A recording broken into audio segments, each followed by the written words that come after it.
up. Oh yeah. Yeah. Looking sleek, looking sexy, rich and robust. I think we're live. Hold on. I think we're looking good. Let it load. I actually had somebody ask me that at work. At work, they were like, this old guy. He goes, hey, that Cabernet, that BR Cohen. He goes, is that robust? Like, oh, it's rich and robust. I was like, what did you just say to me? All right, I think speaking our language. All right, I think we're cooking here. All right, we got 31 people in here. Let's get this warmed up. Welcome everybody. YZTC, what's up, Big Daddy? How you doing? I was like gonna read that, and I was like, no. How are you though? Thanks for being here. No evasions, always in the building. What's up, brother? Oh yeah. We're just gonna warm up, let everybody build in here, get into the stream, get it cooking, and then we're gonna dive in. Okay, we're gonna have some fun. You could play Wolverine's third brother. Who said what? Like a few more down. How far down? Up. Right there. You could play Wolverine's third brother. I didn't even know he had a brother. Yeah. Well, I guess you could be his third. What did he say? The most lenient population. I don't know what's going on here. What's going on, everyone? Get everything cooking. We got. Okay, I see you. What's up, Steven? What's up? What's up? What's up? This guy's name, Johnny Melancholy. That's rich. That's really his name. That's a good name. It's a hell of a name. Solid name. Rich I'd name my kid that. Crazy adventures and reviews. All right. Looks like we're getting cooking here. Almost at 100 people. Holy sweaters. Well, yeah, you know how we do, man. We got to keep it festive for you guys, okay? Christmas time, a little Christmas cheer, a little wheat, a little beer. I think that's the expression. That's not even a thing. Keith Peterson coming from downtown. Here comes Keith up the court. Peterson, he shoots. What's up, Whiskey? How you doing, brother? Taco Speaks. Yeah, last time he was in the zone, man. He was the comment moderator, dude. You got to let him warm up. He's got to get used to this, okay? Alien, what's up? You know what time it is. Damn right. Damn right. John 1:7. The Lord said, get down on it. Get down on it. I'm not making fun of the Lord. I'm just kidding around. I'm having fun with the Lord. Can I get several amens? Didn't get the memo. Ugly Xmas sweater attire. Well, now you know. And honestly, I'd like you to leave now because you're not ready. No, I'm just kidding. Better be ready next Sunday. Yeah, if you don't come prepared, I'm going to get pissed. Christian goes, where are you from, Jack? Wouldn't they like to know? Oh, that's rich. Where am I from? I'm from planet Earth, baby. Yeah. I'm just kidding. I'm from Florida, South Florida. Everyone thinks I'm from New York or some shit, though. People go, you from New York? I just go, yeah, Lower East Side, Chinatown. Holler at me. They're like, really? I'm like, no. But, like to have fun with it. Jack rules. And that's what my mom used to tell me. Until she went and I was going to make a really bad joke, but I'm not going to say it. Hey, Jack, first time live, but watch all your vids. Love your content. Thank you, E9M Sport. I appreciate that. Let's see. All right, we got 100 people deep. Let's go. Hold on. Let me start this off correctly. All right, boys, buckle up. Let's get this party started. If you're new here, basically we do a call-in show. This is my boy Taco. It's my co-captain. All right. How you doing? If you start roasting them in the comments, that's fine. Okay. I love a good roast. Dickhead. Do Simmons. Do Simmons next. Liar. If you haven't watched Liar in a long time, you should. Anyways, if you're new to the live stream, basically in a little bit, I'm going to put out a link. And if you want to join in and hop on the show, you're more than welcome to. You can use your iPhone. You don't need a fancy setup. As long as you got one of these, which I'm sure you're watching on right now, more than likely, you could pop on, talk your shit. Today's topic is going to be, as you see in the title, rough living situations / hard times. So that's going to be the main topic, okay? So if you're going to call in, get ready to talk about a shitty living situation or hard times in general. See, this is why I just ordered that. I don't think. I just ordered a webcam so we don't have to deal with this freezing crap. But anyways, I'm going to go ahead and start it off because me and Taco were reflecting on life recently because we've lived together here in Florida. We've lived together in California. We're basically gay at this point. Just joking. Real kidder. Relax. Okay. Just joking. But we've lived in multiple states, and we were thinking about that because we've lived in some not so great situations. Let's put it that way. So we thought it would be a good Elon, my boy. You know what? We're gonna start this out perfectly. There we go. That's what I was just Elon thinking. here. When I was about 21, maybe 22, Elon's the kind of guy who's just always had his stuff together. He's just always the guy you call when you need help. You need a car fixed. You need a car towed. You want to go on a boat. You know, you call this guy. Or if you need somewhere to live because your mom won't let you live with her and your dad's a drug addict. So Elon put me up on his couch for, I don't even know. Elon, you leave a comment in here how long it was. I think it might have been, this is funny though, might have been about a year, I'd say. I think he charged me like $200 a month. And I think I was a real dickhead too. If he didn't ask me for it, sometimes I just wouldn't even give it to him. I'm so sorry. That's such a shitty move. I'm pretty positive I paid him, but he charged me basically nothing to live on his couch. And he also was so nice. He let me bring my pool table with me, an entire pool table, just put it in the living room. Yeah, I remember that. Yeah. I know. But that was actually a pretty good living situation because I had a good time. I had fun at least. But I think I'm going to go first. I think the worst / best situation I've been in was me and Taco lived in what they call a skate house. So like a skateboard house. And this was in LA off of MLK and 7th Street. So you do the math on that. Not the best area. No. And it was one of these houses where they exist in like Cali, I know, but I don't think they really exist here in Florida. But it's like a half unit. So it'd be an address. It would be like 1310 1/2 Maple Street. So what it means is there's a house. Here's the house on the road. There's a house behind it in an alleyway, basically. And then another house over here. So it's like sandwiched in the middle. So basically, if you're looking it up on a GPS, you're not going to find it unless you know what you're looking for. You're not going to find it. Which we couldn't find it when we first went there, which was really shitty because we ended up like we were sleeping at McDonald's.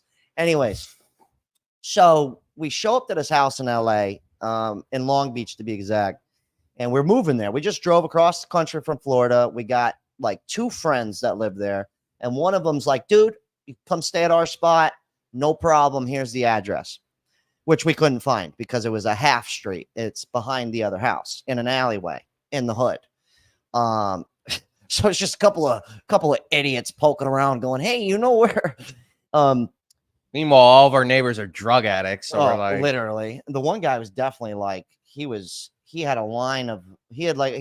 something other than weed because he'd have a line out his door. Oh, yeah, with the 2 kids. Just like crackheads just lined out his door. Anyways, what about the guy who pulled a bat on me? Anyways, yeah.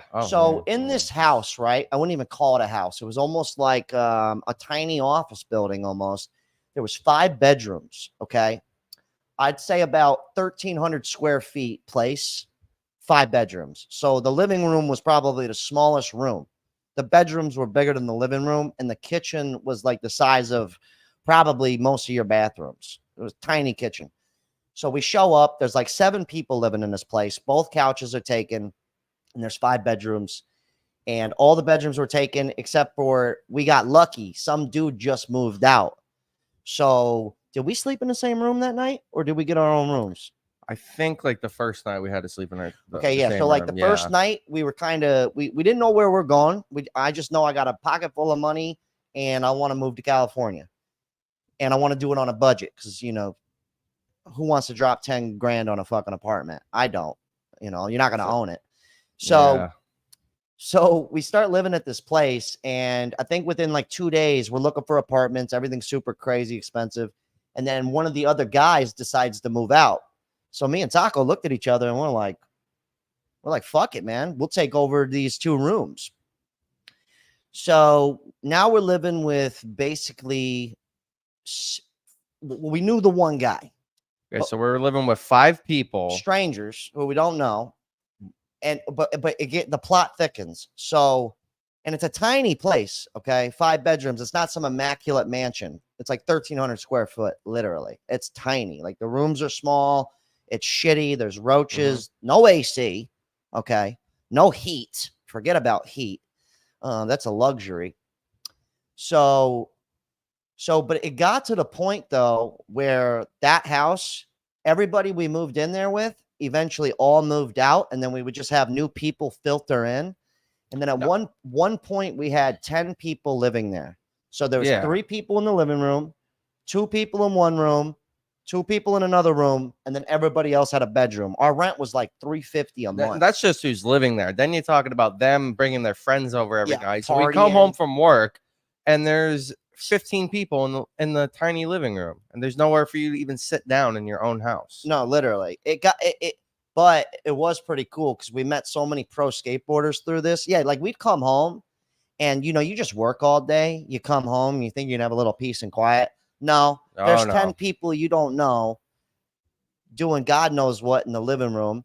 And then I think that was probably one of the, like, it was fun, but it got to a point where, check this out. So since we lived in the hood, we started really like kind of pissing off our neighbors because we're a bunch of young 20-something-year-olds.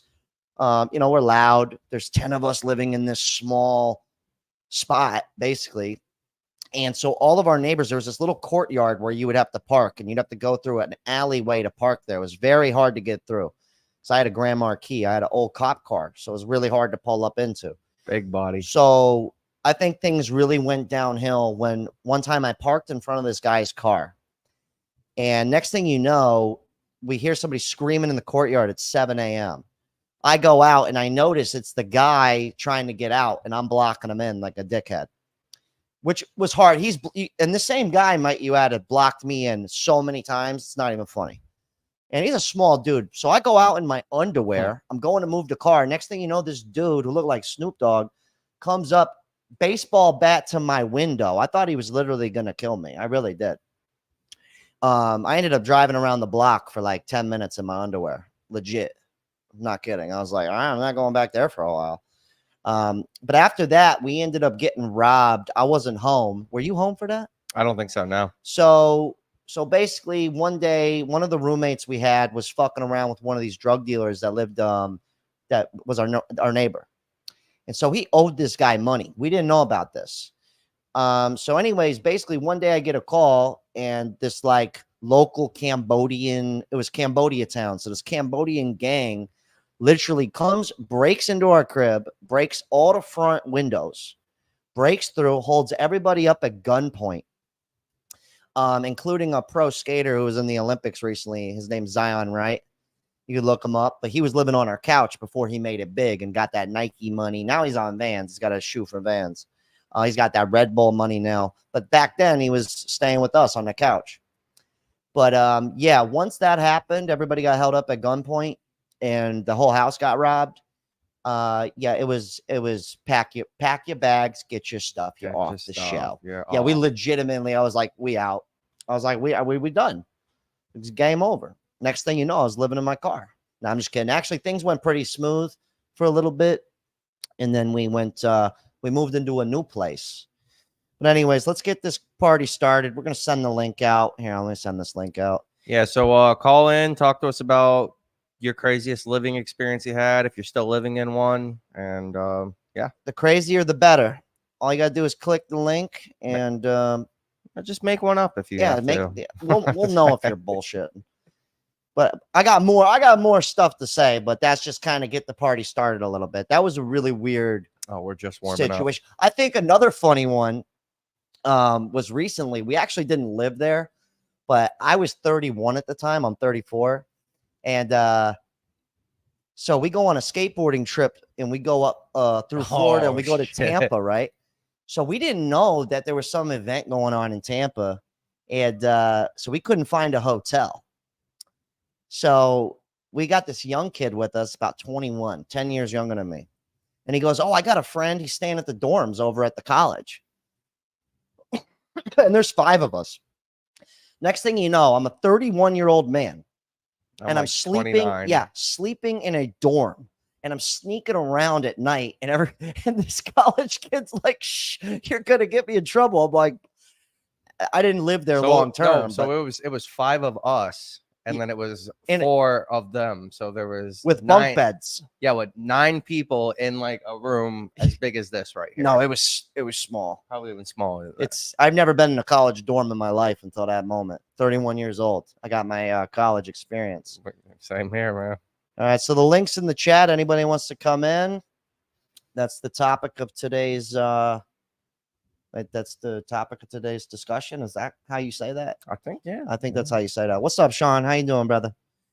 We got a lot of people in here tonight. Let me see who else is in here. Anybody I recognize? Hold on. Go up. What's up, Prime Objective? How you doing, brother? Sabretooth is Wolverine's brother. I had no idea. Maybe in the you learn something every day. Damn, y'all must have been on some bullshit. Yeah, we were on some bullshit. Wait. Sorry. Sabretooth is not Wolverine's brother, by the way. I just watched all the new X-Men movies. That's not his brother. That is completely inaccurate. This guy goes, I thought it was all good in the hood, but it took just one to prove me wrong. Prove me wrong. Okay. Seen Jordan Wolf up there a minute ago. Let's see. What's up, Raph? Just trying to see who I haven't said hi to. What's up, Scott? He goes, the friends that never stop coming over all day and night. No, dude, it was bad. We used to have this one guy. What was his name? Cabray. Show up at our crib at 9 a.m. with a tall boy. I'm talking beer, ready to go. Banging on our door. He didn't call us. You know why? Because he didn't have our phone number. He didn't have a phone. He would show up at the crib just like, hey, we're going to go to Venice today, bro. You want to party? I'm like, who invited this guy? I'm like, I don't. Taco, you want to? Taco's like, I'll go. All right, we got our first person in here. Let me see. I think you're on mute, so you're gonna have to unmute yourself. I don't know how to do that. What's up? No, I think he's on mute. I can't hear anything he's saying. Oh. I mean, I could try and unmute him. Nah, he's got to unmute himself. Damn shame. Let's see what else we got. John here. The devil has us on bondage with the bills because we turned our backs on Jesus Christ. Yeah, it could be. It could be. This one time. Oh, yeah, I didn't say that. The flute and the pussy thing. I remember that movie. What's up, Aunt G? All right, let's see. I don't know. We have a guest here, but they're blowing the entire show right now. Thanks for the $5, brother. I appreciate that, Armando. Smoke one up. You want to take that? Yeah, take that. There we go. All right, so it looks like we're off to a slow start. There we go. Okay. Probably didn't have any good stories to tell us anyways. It's fine. I'm going to go ahead and skip them. Remember, guys, videos are preferred. Yeah, video is preferred, but we'll take what we can get at the moment. Yo. Yo, what's up, brother? What's your name and where you hailing from, my man? Yo, well, I just put my name for now as M4 Dolo, but you know, I'm from New York. Okay. And I love the content, man. I'm trying to remember what the question was, man. My bad. I'm kind of blazing up right now. Oh, it's cool. No, I totally get it. I've been there. I've been there 1,000 times. Oh shit! Hang on. Let me turn the light on because I'm sitting in my extra room smoking in the dark. So hang on. Oh man, that. Right. Oh, hey, there he is. There he is. Here he is, ladies and gentlemen, Mr. Dolo himself. Yeah. All right. So you in New York currently, brother? Yes, sir. Yes, sir. So you probably know all about bad living situations. Oh hell yeah, for sure. All right. He goes, hell yeah. You know what's crazy? So why don't you say this? If you don't mind, how old are you, my man? I'm 29. Okay, I figured you were around that bracket. According to the back end analytics on YouTube, I know most people's ages. I'm just kidding. No, actually, I kind of do. But that's awesome, man. So are you like in New York City? Yes, sir. Yes, sir. I currently live in the South Bronx. Okay, nice. Where did we visit last? Was that Brooklyn? Brooklyn, We were yeah. in Brooklyn. Where's Brooklyn at? Turns out it's right there in New York City. Yeah, man. I got a lot of family in Brooklyn, man. So, you know, you guys, you did it right the first time. You know, you hear a lot of people come here and they say, "Oh yeah, I was in Manhattan." Everyone's in Manhattan. So yeah, Manhattan's that's like the spot. That's the Hey, bougie boo. quick question. Is that that rumor going to be true about Manhattan charging people to drive through the city now? Do you hear anything on that? Yeah.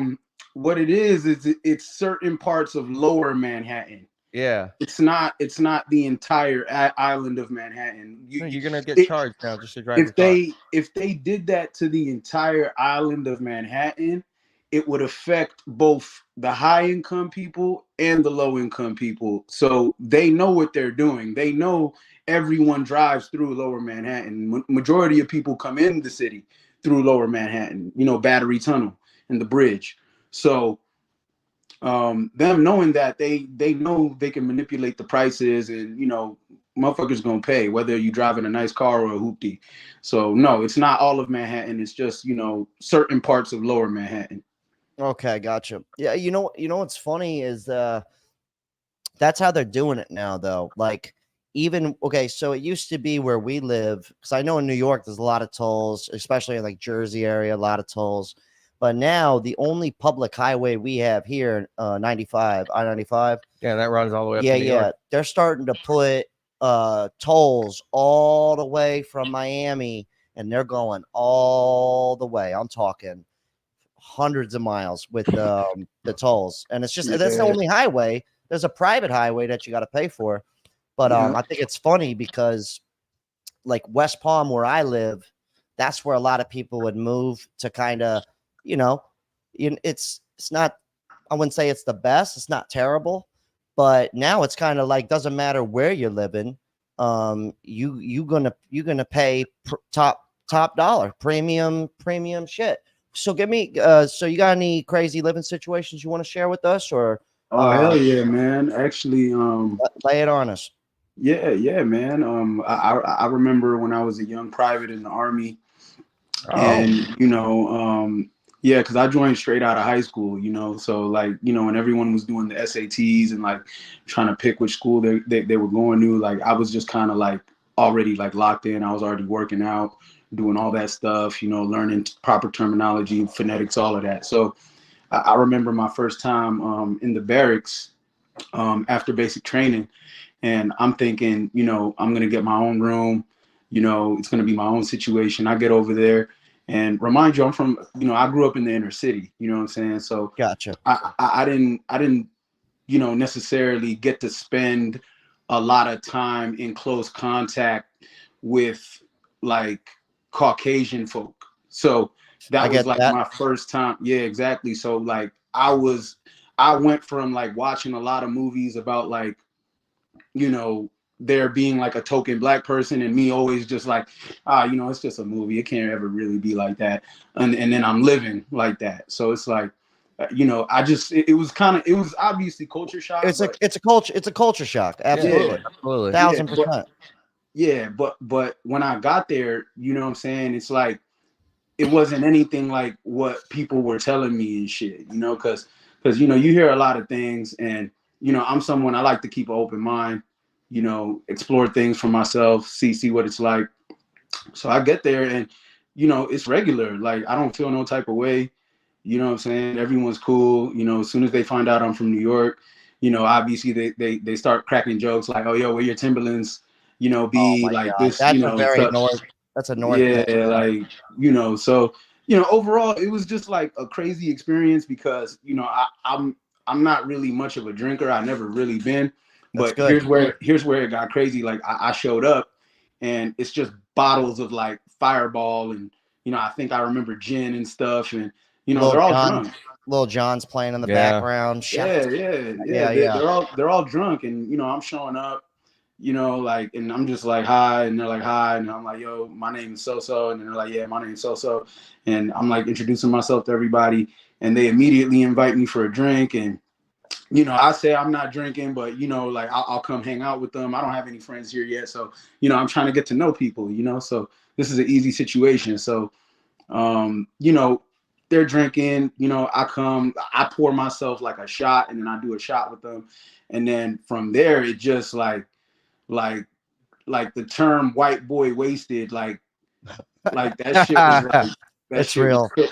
yeah, it was real, Yeah. man. Like everybody was just super lit. And you know, I did one shot, but I was good enough to be DD. So, you know, I'm driving them now, like we're going, because like I got there on a weekend. Like I got there on like a Friday, so it was pretty sweet. Like I went and I checked in with command and everything, and then I went straight to the barracks. So after that, you know, everyone's just like, yeah, you think you could drive for us, bro? Like we want to go here, here, here. If you only did one shot, you'll be good.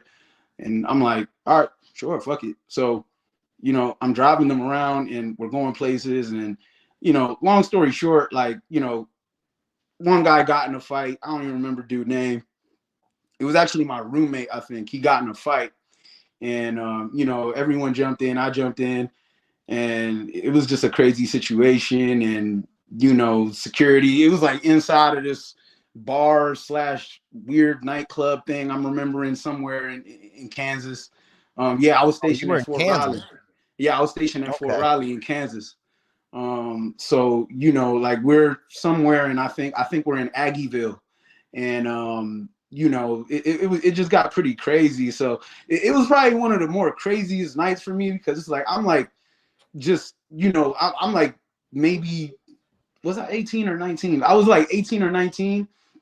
And you know, this is like my first experience like leaving home and like interacting with different people like after basic training. And I get to my unit, and it was just amazing. It's like all the stereotypes, all the things I was told, like I didn't experience none of that like when I got there. And it was just crazy, and it really opened my eyes. And I'm grateful for that experience, because some of those guys, I still talk to them to the day. Oh, So that's awesome, man. Hey, let me so ask you you. know, Let me ask you a question. So, yeah. when you go in to, the barracks or basic training, is it like classic Yeah. bunk bed situation, like a bunch of just dudes or like a bunch of beds just all lined up like you see in the movies? Oh yeah. Shower Well, together. I'm asking him. I actually was pretty fortunate, because when I got to the barracks, like I was told that our building was new. So there are the new barracks and then the old barracks, you know, because the bases, they're always updating, like, you know, their quarters for the soldiers and stuff. I'm not saying it's like the fucking Ritz-Carlton or anything, but, Yeah. you know, it's the barracks. You know what I'm saying? It's livable. You know what I'm saying? Did you have like your own room or anything? Yeah. Did you I, have your own I room I did. or? I did. What we shared was the common area. What we shared Okay. was the common area. But I was in a nice, decent, single, like you share the common area, but it's 2 rooms to each room. And obviously, I had a wall in between, so it's like, you know, I have my privacy, but the common area and the bathroom we shared. Oh, gotcha, That was gotcha. my arrangement. But in the old barracks, I did go to some parties in the old barracks, and they're exactly like that, like Full Metal Jacket style. You know, every other, like, it's pretty much like as they're building new ones, the old ones are being torn down, if that makes sense. I Okay. gotcha. I gotcha. So what I came into, because I was a new private, I got the new barracks. The motherfuckers that was already there, you in the old barracks. You feel me? I get it, man. I get it. So So what's yeah, so how long were you in the army or I what? wasn't in for long. I only did one contract, but I did the whole thing. Even got to deploy. Did my time honorably. Didn't make no excuses. And yeah, you know, I wasn't a Blue Falcon. You know, I did my thing. Well, that's awesome, man. So what's New York like now? Is rent still jumping crazy over there? How's that situation? Oh yeah, rent is bonkers over here, man. It's bonkers. Rent is listen, rent's bad, man. Like it's sad, bro. Like Like I've seen. What's a studio running out there right now? Just a studio apartment. Depends where. Okay. Well, let's say what borough are we talking about? Not Manhattan. Do you want to go high end or are you just looking to live? I'm looking to There are live. some high end studios over here. No, man. okay. I'm not talking 5-7 racks here. Okay. I'm talking. I work a regular job. I make $4,000 a month. Like 25.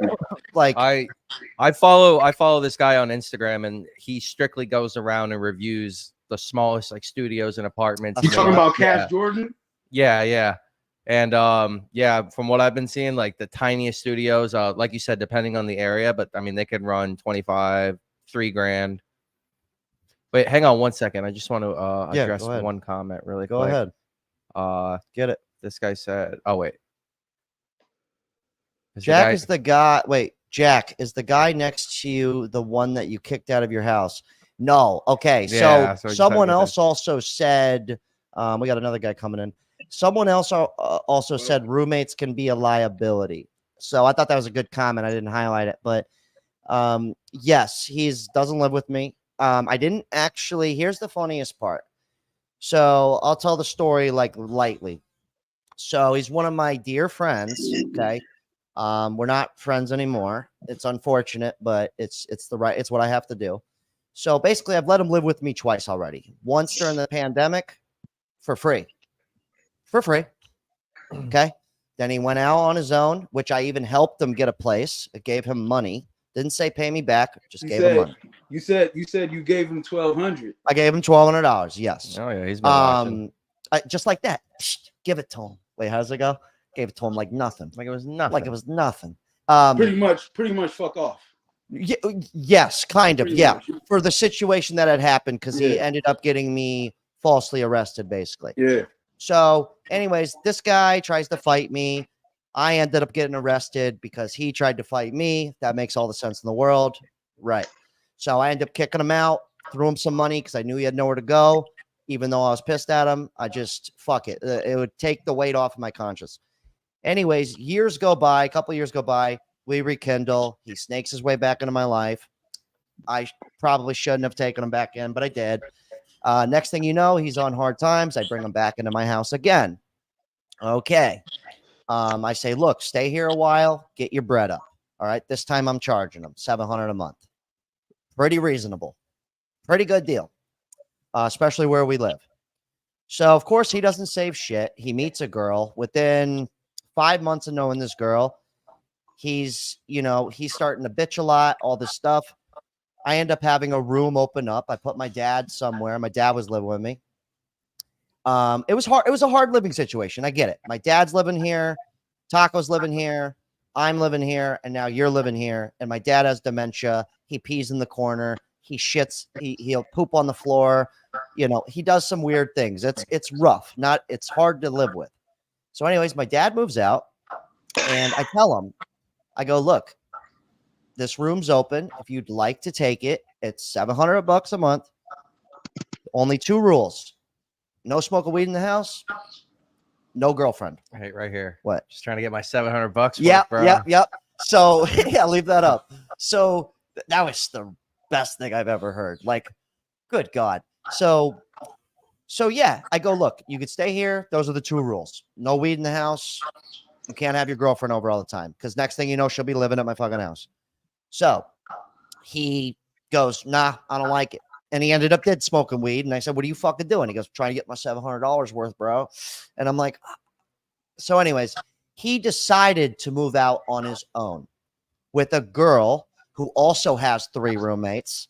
So he's moving into an even worse situation. Same situation. And then it turns out, not to air out this guy's business, but he does what a lot of us do. This was kind of his first real relationship. So he's learning later in life versus earlier, but he does what a lot of us have done, where we fucking spend all of our money on a chick. And we feel like we almost had to. I'm guilty of it. I've done it. Years ago, I've made this. I spent a lot. Anyways. So what do you know? 2 months later, he's calling me back asking him to come move in because she's breaking up with them. And of course, it's her place. So it's not his place, you know. And I respectfully told him, you know, no, I don't think it's smart. Next thing you know, he fucking lashes out at me as if it's my fault. And I get it. I do understand. You're 35 years old. He's older than me. He's 35. He wants to live with his woman. He wants to be on his own. I get it. But it's just funny because when the living situation got like really well, my dad's out. I got a 3-bedroom place. I'm never home. I'm rarely home unless I'm working. You basically got the house to yourself. It's a big house, 1,500 square feet, 3-bedroom, you know, lake view. It's a nice place, you know, it's pretty nice. And, you know, he turned it down. Self-sabotage 101. And he could have stayed here, got his shit together, cheap rent, and stack up, you know, because I'm not going to be doing this forever. You know, when I'm 42, don't call me when I'm 42 because I'm not going to be able to do it. You know, I mean, maybe I will. Maybe I'll be uber loaded and I'll just be like, yeah, go live in the, you know, I don't know. No, not if somebody doesn't respect you, though. No, yeah, lack of respect. And yeah. So yeah, roommates can be a negative thing. In my opinion, it's been more positive than negative. But unfortunately, I've a couple roommates that. You got roommates now? What was his name again? Dolo. Oh, my Dolo. bad. I thought you were talking to No. That's Mater over here. It looked like Mater. Yeah, I think yeah. that Oh, is well, Mater. yeah. I forgot Sebi was here. Sebi, what's up, brother? How you doing, man? My bad. I thought you were talking to him. I don't even But know if he's I don't know if he can hear us. I don't know. well, No. what was the question? What's your living situation like now? You got your own spot? You living with? Oh, hell yeah. What? I don't know. We don't know. Nah, you good. You good, bro. You good. Okay, man, so but you made it out. You made it out of the tough times. absolutely, man. Absolutely. Like, come on, man. Like, honestly, I'm gonna say it, man. I'm gonna say this because this is something that I feel like people are afraid of talking about. A lot of these people that are homeless, I said a lot of them, not all of them, a lot of them, they have drug problems. Oh, dude, that's a fact. They have drug problems. They got alcohol problems. Absolutely. They lack even the initiative to learn anything about financial literacy. This is why they're plagued with this. And then there's the other side of it where it's like people have to lose just so people can win. And that's the part of life that people don't understand. It's like everybody can't fucking win. No, you can't. Everybody can't fucking win. It's like no matter, and I'm not being cynical or pessimistic. I know I may sound that way, but I lean more towards being a realist about things. And this is just what it is. There has to be a balance to everything. With every good, there's bad. Yeah, everybody can't win. Like this can't just be fucking rainbows and ponies every fucking time, and everyone fucking wins. This is real life. This ain't a movie. Yeah, heart stars and horseshoes, clovers and balloons. I get it. I mean, it can't be that. That's what people don't. But really, to go back to what I said initially, that's really what it is. I mean, prices are crazy too. I'm not gonna act like prices aren't crazy. But if there's a solid will in somebody, like if they say they want to do something, it's totally doable, man. And I'm not gonna come up over here and act like I'm David Goggins or something. I'm not a Navy SEAL. I'm not nothing, man. Like I'm just a regular person who did something for, you know, a piece of land that he really fucks with. You know what I'm saying? So anybody, you know, I have people that have called me, you know, all sorts of names, like, oh, you a puppet, you a sellout, you this, you that. But look at where I am and look at where you are. Yeah, you know what's crazy is I'm gonna read this guy's comment real fast. Yeah. He goes, in my experience, the problem is not the roommate issue, but more of sharing your living space problem. Yeah, I mean, you're gonna have ups and downs with the roommate shit. It happens, you know. Like me and him lived together a long time, on and off, different places. And yeah, there's always issues. It's like, you know, I'll leave stuff in the bathroom, or you know, like we'll do these little things. Yeah. But usually if you can find a common ground with somebody, If you have to, if you don't need to live with anybody, then you're Gucci goo. You're golden. You know what I mean? You're fine. Enjoy the conversation. You know, be happy. I guess you don't have roommates. I'm actually even getting ready to buy a house. Oh, next congratulations, year. man. Yeah, thank you, brother. I'm actually getting ready to do some big things. I'm not going to talk too much because I don't want to sound like I'm being braggadocious, but I'm just, getting to the other side of the question. And, I'm grateful. I don't thank God. I thank God, for everything. And, you know, yeah, That's awesome, dude. just That's gotta wonderful. evolve and do better, man. Can't just sit in the same spot doing the same thing except expecting a different result. And a lot of people they don't understand that. They don't know what Yeah, it means. it's Yeah. corny. It's corny when there's that saying, to change, it requires change. But it's true because that's happened in my life. I'm battling a couple things. I'm not gonna front. I'm addicted to this vape We shit. all are. We all Like, got something, man. We all got but something that's a hole in our pocket but that what we I know is but what holding us I back, but it's how you deal with it. It's how you manage it. absolutely and You can go to therapy and take all the medicine you want. If it's in your heart that you don't want to change for yourself, it's not going to happen, baby. yeah, no, it's not. It's not. And that's just something in my life where, like, I look at things where I'm at now and I'm like, wow, to think just 2 years ago, it was like really gnarly.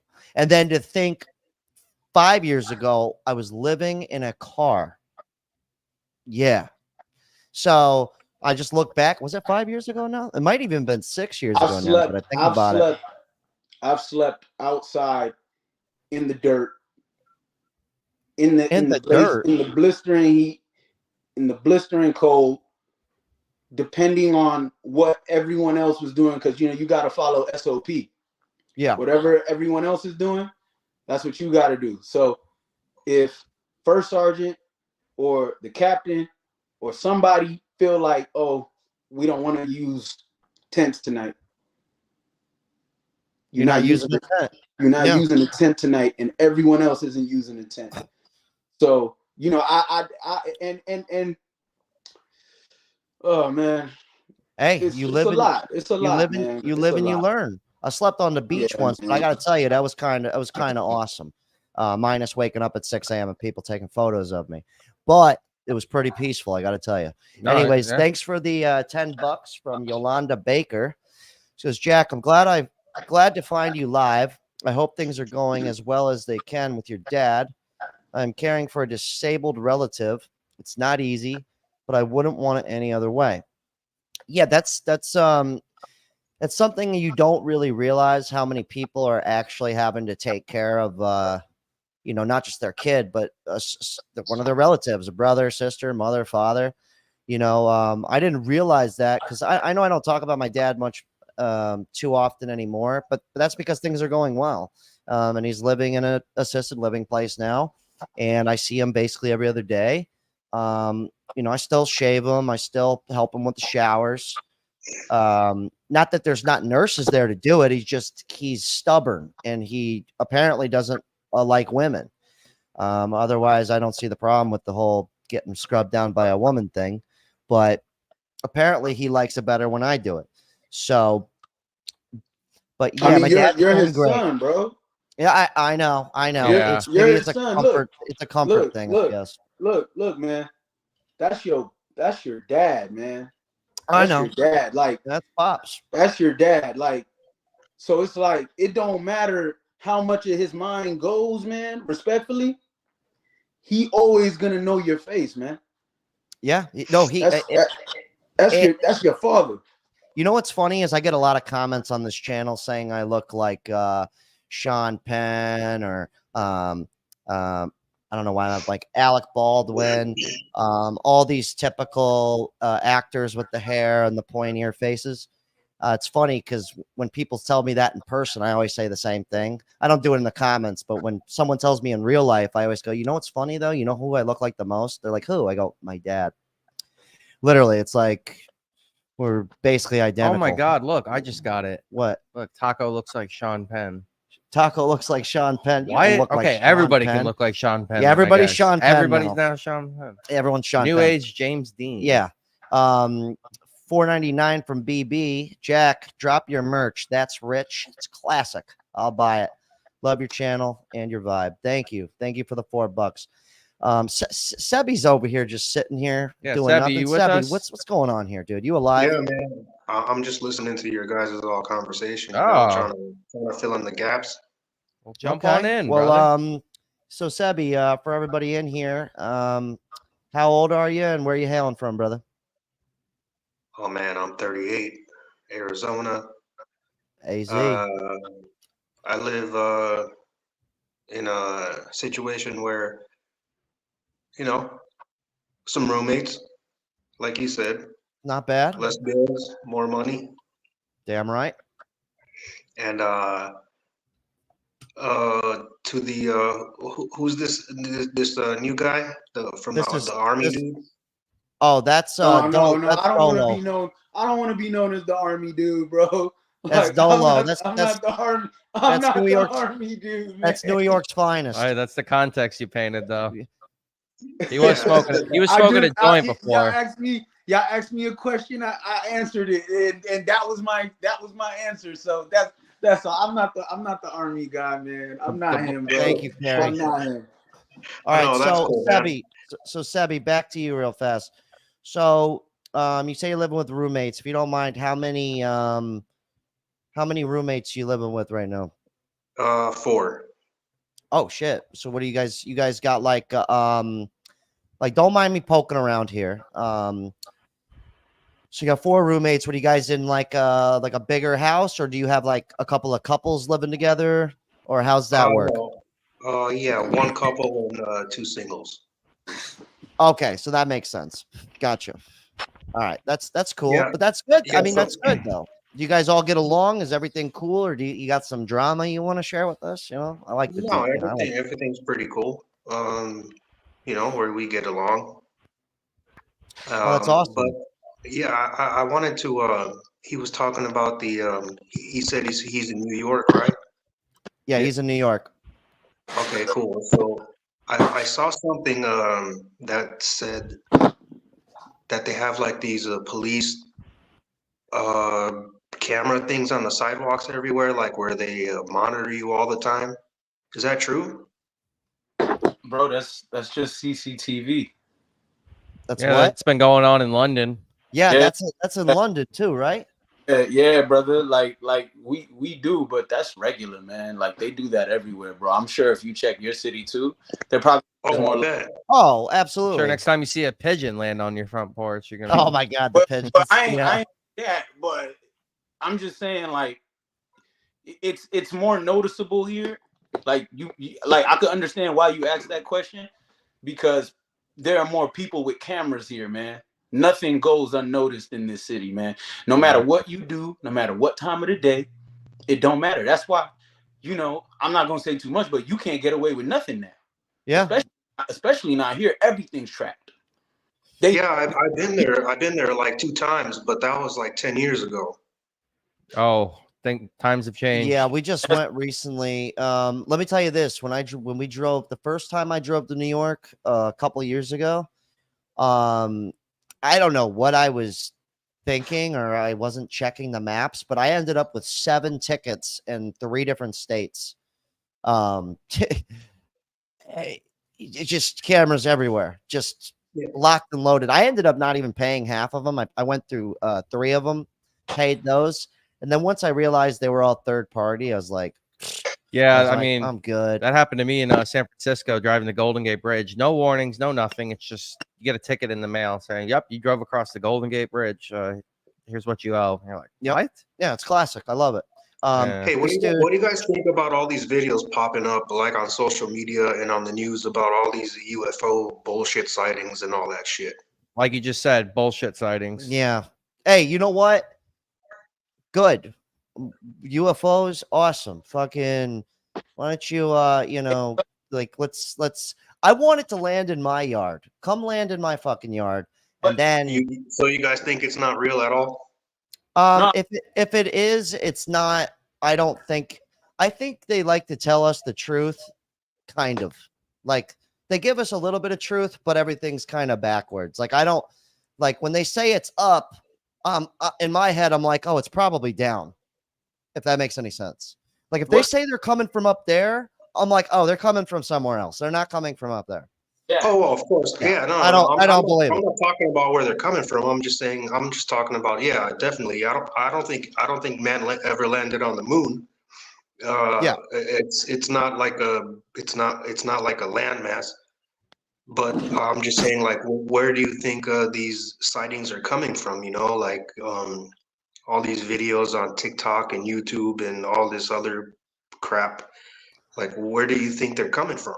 I do you think they're real? I think if anything, it might be like I don't want to go too bonkers conspiracy here, but I think it might just be like shit that's already been here. Maybe it's coming from underneath. Maybe inner Earth is real. You know, I don't know. Yeah, I wouldn't think doubt so it. too. You know, but maybe all this stuff's already been here. You feel me? Like that's kind of what I think. I'm like, when they show me these buildings and all this stuff, and it's like, how did you build this stuff with horse and buggy? You feel me? Like some things don't add up, and we're not going to go down that route. Yeah. But anyways, real quick, UFOs aside, we'll get back into that. We'll talk briefly about that in a little bit. This Make a person video goes, about it, Jack. yeah, I like your check sweater. it. I'll get your buddy good sweaters. Yeah, these are our UFO sweaters, just in case they show up. We're ready. We're ready Nice. to party. Yeah, I like it. Jay's videos goes. Please discuss the relative merits of starting a business / hustling versus working part-time or full-time, and more established savings and investing strategy. Okay, well, the savings and investing strategy, I play it really safe. I don't want to go into that too much just because I'm not a wizard with it. Like I'm not, but what I can tell you is I have, Taco can contest to this, starting businesses. I have failed several times with businesses. They're very difficult to get one that's actually going to work.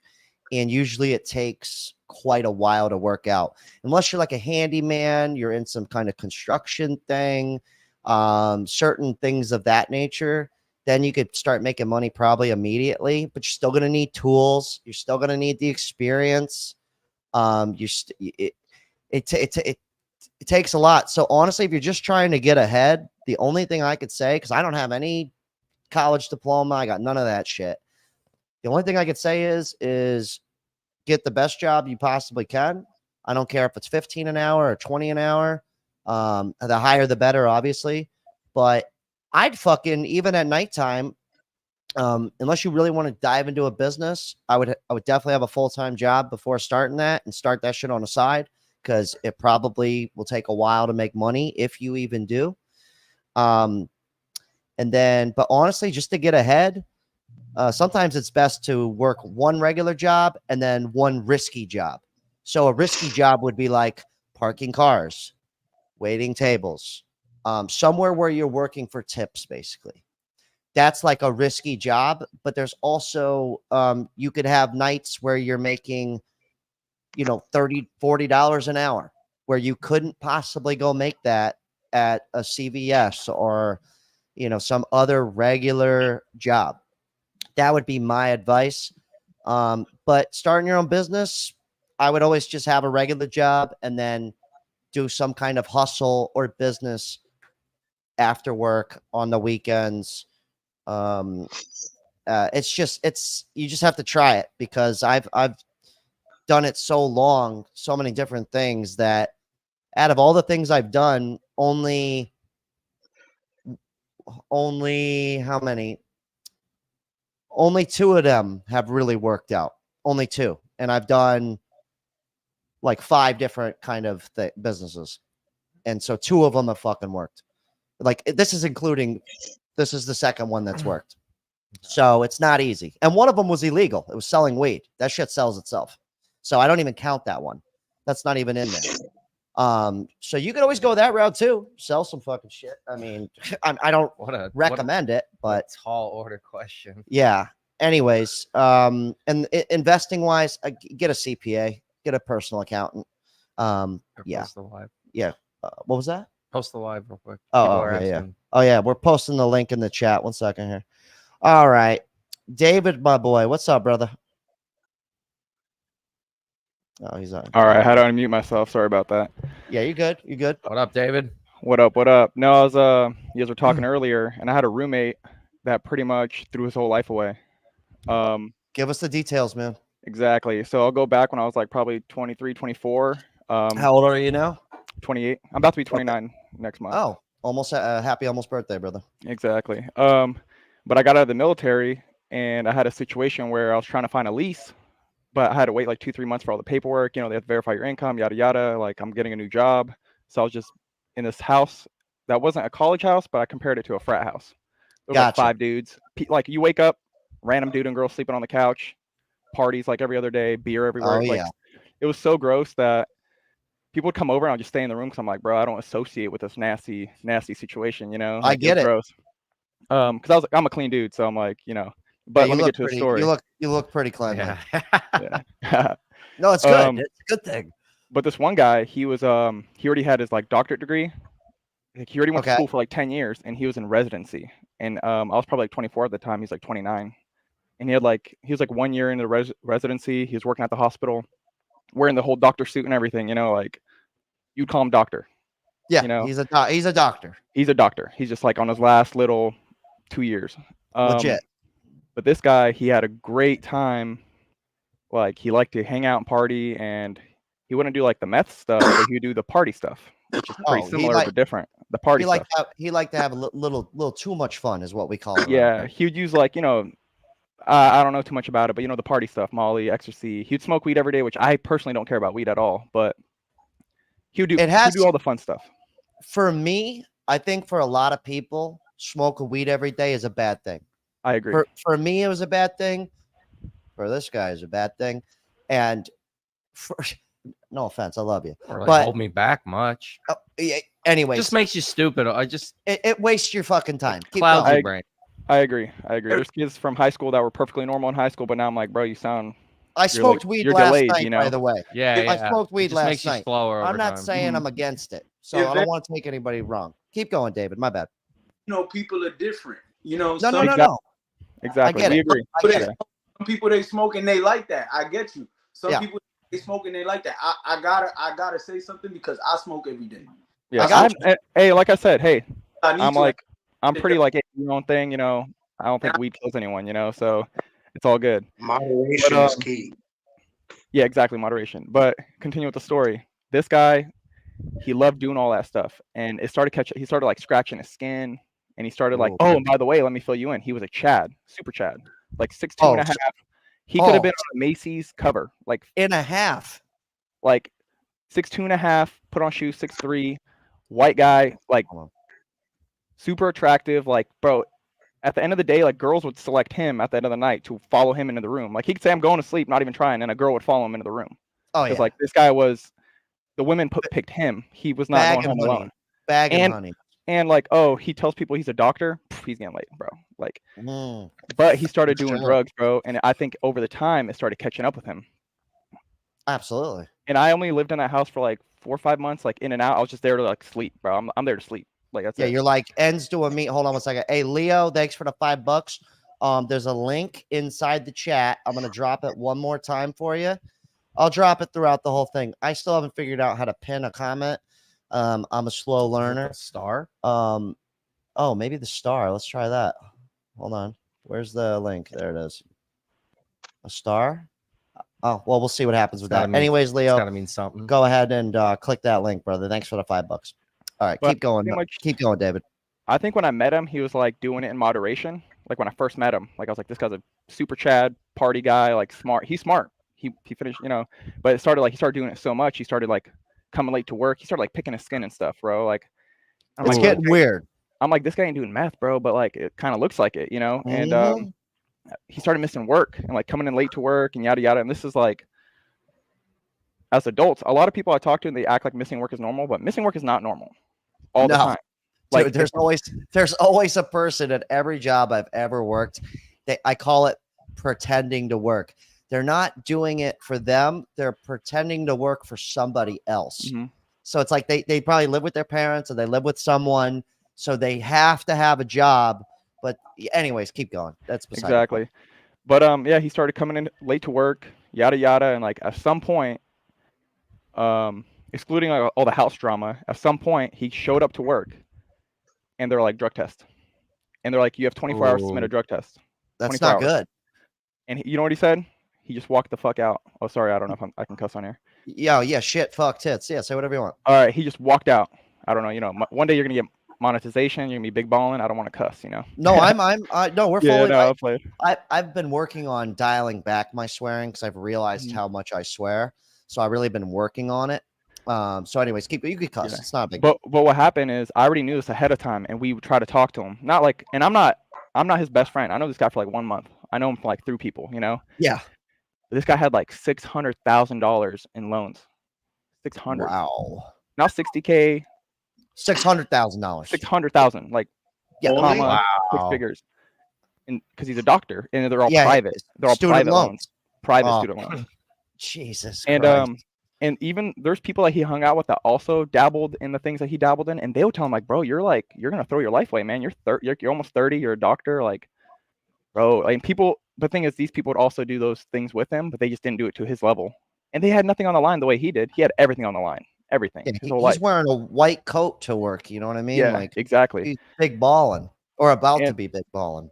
But pretty much what happened is they pretty much were like, you're gone. They laid him off. And then over the next couple months, because I ended up moving out, but I stayed in touch. Like hey, what's going on with that guy? What's going on with that guy? Yeah, you got to see what's going on. You're I like, always kept in. And he's like, oh, he tried to get it. Like he tried to sue them for wrongful whatever. Like you're not going to sue a hospital for a piss test, you know?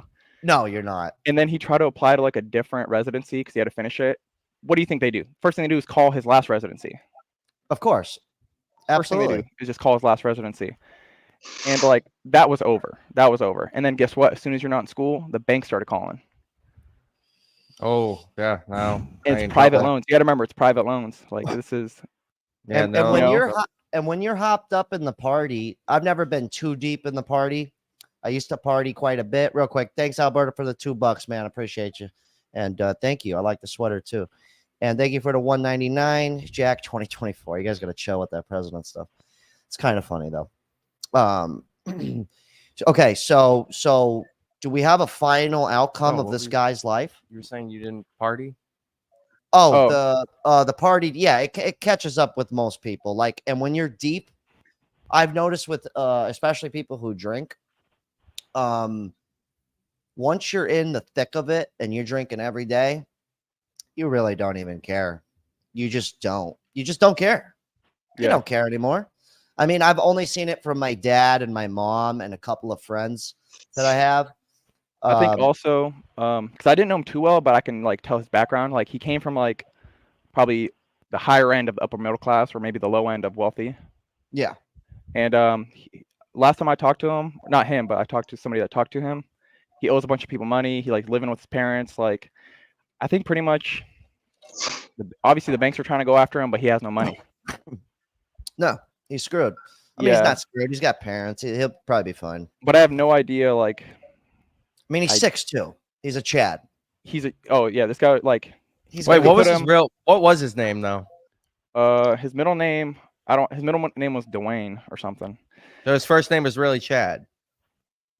No, but it's like a Chad equivalent. I don't want to. I'm not doxing. We can't. Oh, It's a real okay, person. okay. Yeah, We've it's a real learned- person. We've learned our lesson here on saying exactly. names. I already knew. I was gonna use a fake name if I was gonna say something, but I just didn't. That's fine. Chad's good. But yeah, but from what I know, because obviously he used to live in Hawaii, but now he moved back to wherever he's from, and I haven't caught up since then. But I know, like, my story is just, hey, I had a roommate that threw it in the garbage can. Yeah, just threw it all away. Yeah, it's awesome. I mean, you know what though? I feel like sometimes you got to go through that though. Sometimes you got to live with 4 random guys. You know, a random Chad. And he actually stick he it ended out. up. The only reason he was in that house is because he like got kicked out of his house that he was renting or whatever, and then he's like, "Can I just come live with you guys?" And we don't care. We're like, bro, we're not gonna throw someone on the ground if they're already. Yeah, kick him while he's down. Yeah, we're not gonna. So we're like, yeah, man, and like nobody really knew how bad it was or why he got kicked out in the first place. You know, we just thought, oh, it's like some guy that people hang out with.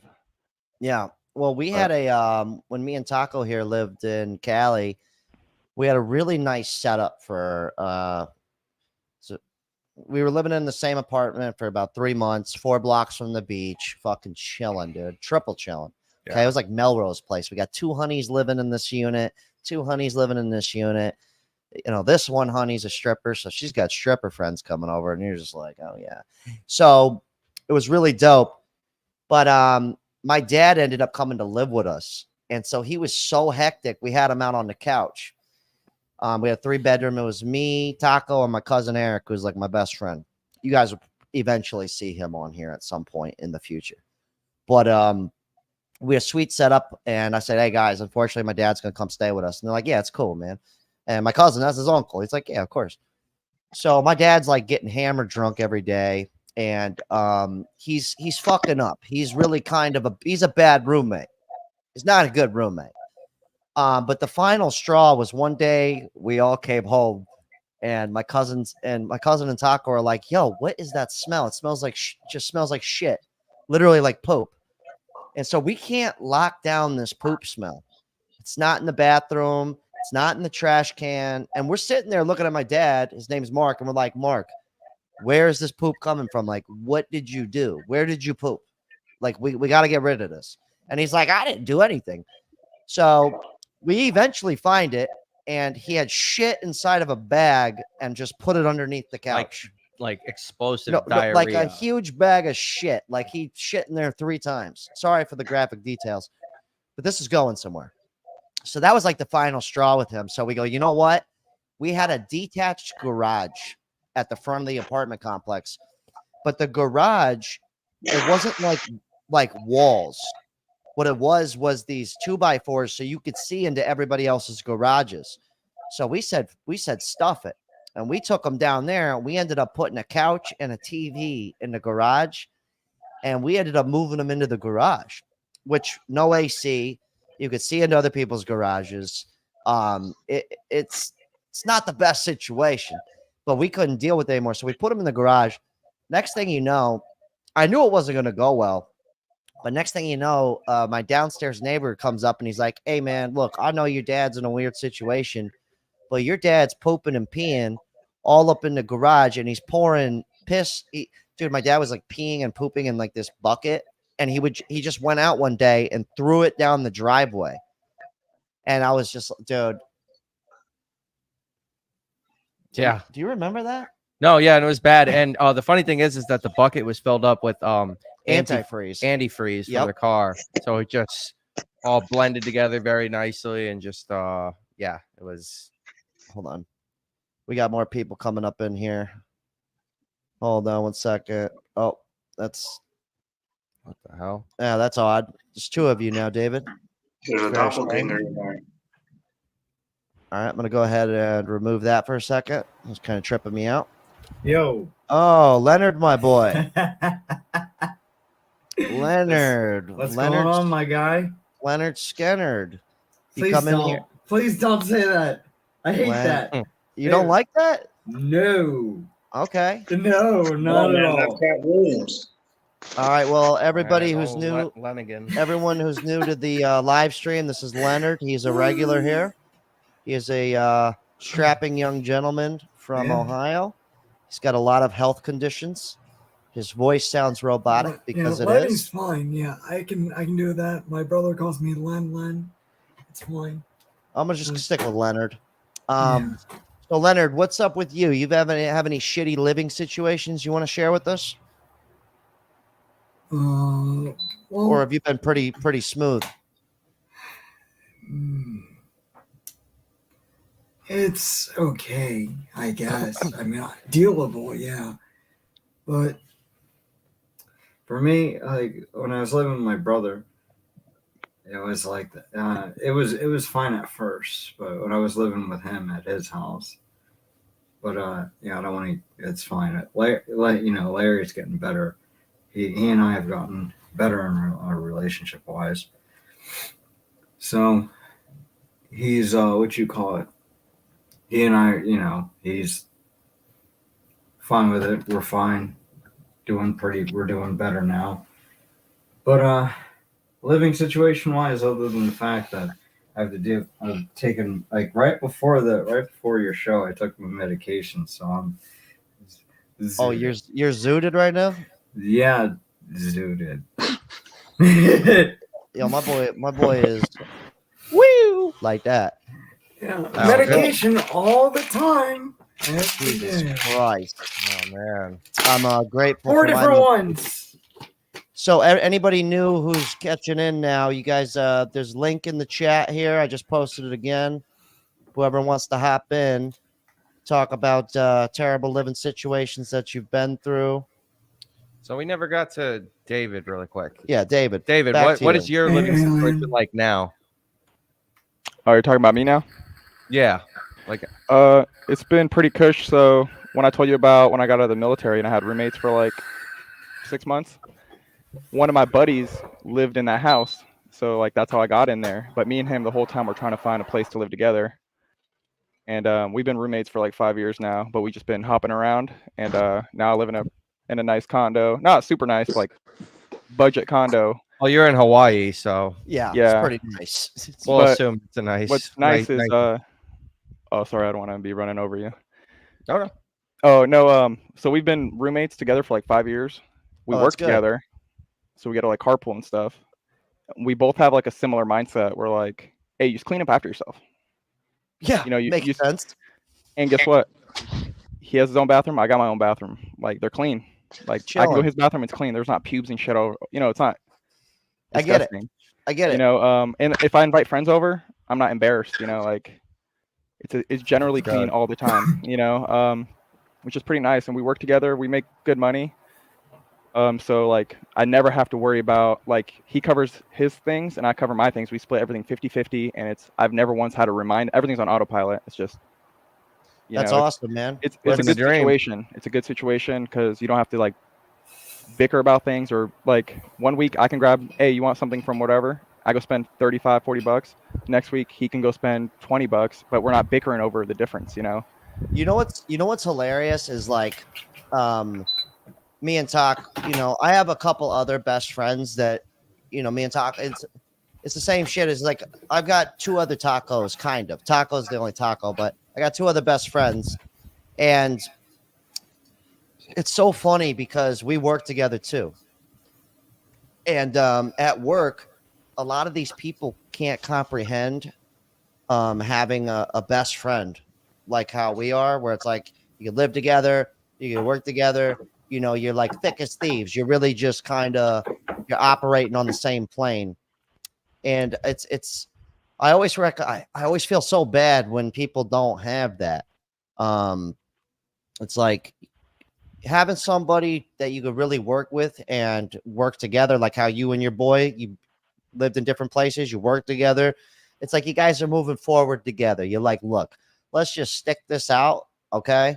And this is a good situation. And I think more people need that because that's what a lot of people think with the roommate situation. Yeah, you know? my girlfriend, she's actually listening right now too, and she makes comments about it. She's like, you guys are almost legally married. Yeah, yeah. And you are. she always jokes around because they all know each other. We all hang out, you know. And she's like, "It's gonna be hard to replace you, Jay." And then Oh God. she always says like it's gonna be hard to replace you because me and him are just like sometimes it's unspoken. Like we come back from the grocery store and we just putting stuff away without even saying anything, like ducking heads, you know, like Yeah. like She's everything's just on going- autopilot. She's like, look at you two. Yeah. It's for oh man, I had this one girl. I don't do it anymore because as you get older, like I'm 34, so I've noticed since probably about 28, it's really shifted to where now I see I got the schedule to see my friends. Like if we didn't live together, we'd literally have to like schedule it out and be like, yo, fuck it, and hang out. Because you start seeing your friends less and less. But I used to have this joke because I always had somebody over, one of my like three main best friends. And but it got to the point where with my girlfriend, that song, it goes, just the two of us, we could make it if we. So I would remix that song, and I'd go, just the two of us, and Taco and Nick and Chad, because it was like they were always with me. But anyways, yeah, I don't know why I thought that was funny. Chuck Nasty goes, what's up, Chuck? How you doing, brother? He goes, I love when roommates waste money and can't pay their share. It's always your fault when you get irritated. Great way to lose a friendship is have them as a roommate. Yes and no. The reason I say no is because I've lived with, I technically have 4 best friends, and 2 of them I've lived with for an extended period of time, him being one of them. And yeah, you will get into arguments. You will. Shit will happen. But like if you're really best friends, it's cool. You get to a point where it's like, look, we just can't live together. You know, like you're fine. But like my one friend who I made a whole video on, I took it down just because when in hindsight I was like, you know what, let me take this down. I'm just adding to the wound. But he's a different situation. It's exactly what Chuck's saying right here. Yeah, literally ruined a friendship. Can I make a comment on that? Yeah, please. I think it's okay to like have compartments of friends, and not in a bad way, and not like using them. But I have people I play basketball with. I have my friends from high school that I have different relationships with, and like you can have different people. Yeah, you can have your work friends, and you can intermingle, but you can also keep them separate. And there's a bunch of people that I can go hang out at the beach with, go surfing or whatever. I don't want to be their roommate. That's where it ends, you know. Like makes all the sense in the world. They can come over. We can hang out on their birthday, on my birthday, on 4th of July, whatever. But we're not living together. No, I totally get it. I completely understand. That's like one of my best friends. I really want him to just relocate from another state down here. It's so selfish of me. But like I really do want him to do that because I know the direction I'm going, and he's also a creative type, and we've lived together before for 3 years. And I so badly want him to come down here because he's on the same path I'm on, just slightly different. Same entertainment style niche though. And I just so badly want him to come down here, but I know that we're not going to be able to live together. That's the only thing. So it's kind of like, how do I do that? And then it's kind of like, I've said it before. It's like, I can't keep inviting headaches into my life. Not that he's a headache, but I know if he were to live with me, it would disrupt the workflow. He's his own person. But he's one of those guys where it's like, he's probably going to have to live alone or just with his girlfriend. But that's cool because we know that about each other. So yeah, but anyways, lives alone. What was that? Oh, this one goes, I'm 43 and trying to reconnect with friends next year. It's like my main objective, even just to meet up at the park for a few hours, walk and chat. Yeah, you should. It takes effort, you know? It does. Like if I don't hit up my best friend, Nick, who I refer to as my brother, if I ever said my brother, it's really just my best friend.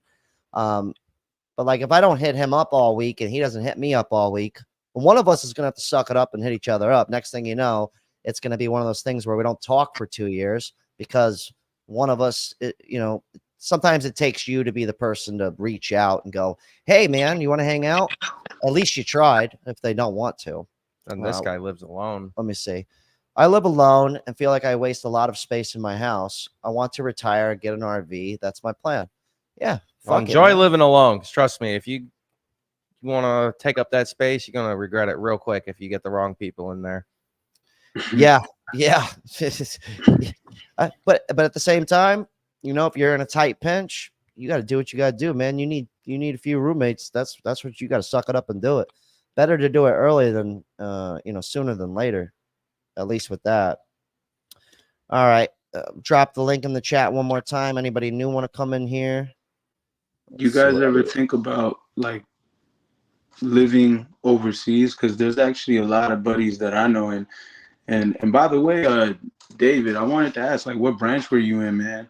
And but at the same time, you guys ever consider like what life would be outside of the country? Because there's actually a lot of people that I know, guys that got out after like a long time, and they took their money and their pension and everything, and they moved to like Thailand and like Cambodia and Bangkok and places like that, like third world countries, but with their money. And it's actually like pretty fucking smart, because in other places you could literally live on like places like Colombia or like Brazil or like Venezuela. You could go over there with like $1,000 for a week and probably have the time of your life. Oh, I'm sure. Yeah. So that's a question I wanted to ask you guys. I know it's probably long-winded, but and it's double-headed because I asked David a question too. But what do you guys think about that? You start, David. Yes, you start, David. This is Uh, your show now. I was a Marine and I was on the aviation side, air wing. Nice. And actually my job right now, because you said your Army, I was listening earlier. I work with a lot of Army guys right now. Yeah. I remember when I deployed. I'm not going to say too much, but I remember when I deployed, we actually did like one night we did like a recon because I was infantry. So one night we did like a recon, like the drones. cross thing with some Marines, and it was one of the most badass things I'd ever done in my life. It was really like nods down, like all right, platoon sergeants communicating with the Marines. Yeah, you And guys probably it was felt just really like, safe. oh man, it was just a hell of an experience, man. Like thinking about it, like it was a hell of a thing, man. That's why, like, I just wanted to ask, like, Marines, you guys are the shit. You guys were awesome. Yeah, I couldn't imagine being in any part of the Army, military of any sort. I just can't see myself doing it. Don't get me wrong, shit goes down, I'm ready to party. I got some weapons, I'm ready to get down, and I might not have the training you guys do, but I ain't afraid to get out there and scrap. You know what I'm saying? Got the fight in us. I'm not afraid to I got a couple of guns. You know what I'm saying? I'm ready to party. Pass one off the taco. Just make sure you just watch my ass. Don't Guns shoot me, blazing. So anyways, this guy goes, I lived in between floors of a building once under a manhole cover in a tiny brick crawl space. Wait, say his name really quick. Donatello Slapafellow from downtown. That's a good one. That's rich. Okay. Oh man. Wow. If that's true, that's crazy, man. I wish you would come on live. Yeah, that's the head of the night. Yeah, if you came on and tell us more about that, that sounds All right, we got a new guy in here. What's up, brother? What's your name and where are you hailing from, my man? I'm Prim. Do I sound all right to you guys, or is it all? Yeah, because I haven't got a you got a mic. Nah, you got a good accent going. You got a funny hat. I love it. love the accent. No, just call me I'm Prim. I'm from the UK. I don't really know why I jumped on, to be honest. I just saw the link and I thought, you know what, fuck it, I'll jump on. Hey, get on in here, brother. Same. Yeah, no, I'm just chilling. I'm just listening to everything, bad living situations and all that sort of thing. Yeah, definitely got that down. Been laboring for about 3 years now on construction sites. Rubbish job. Wouldn't advise doing it. It's rubbish job. Yeah, it just means like trash. No. I get it. Yeah. We get it. It's just different slang, bro. Yeah.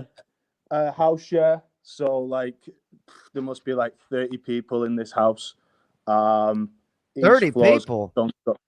Yeah. Each floor's got its own like kitchen and all that sort of stuff, and then so it's all like what you'd call like communal living. Wait. So where are you living? Yeah. So how does this work? Yeah. Break down for that's us. like where my brother was living in. Yeah. You. I'm in like northwest. I'm in the northwest of England. It's a place called Preston. It's in Lancashire.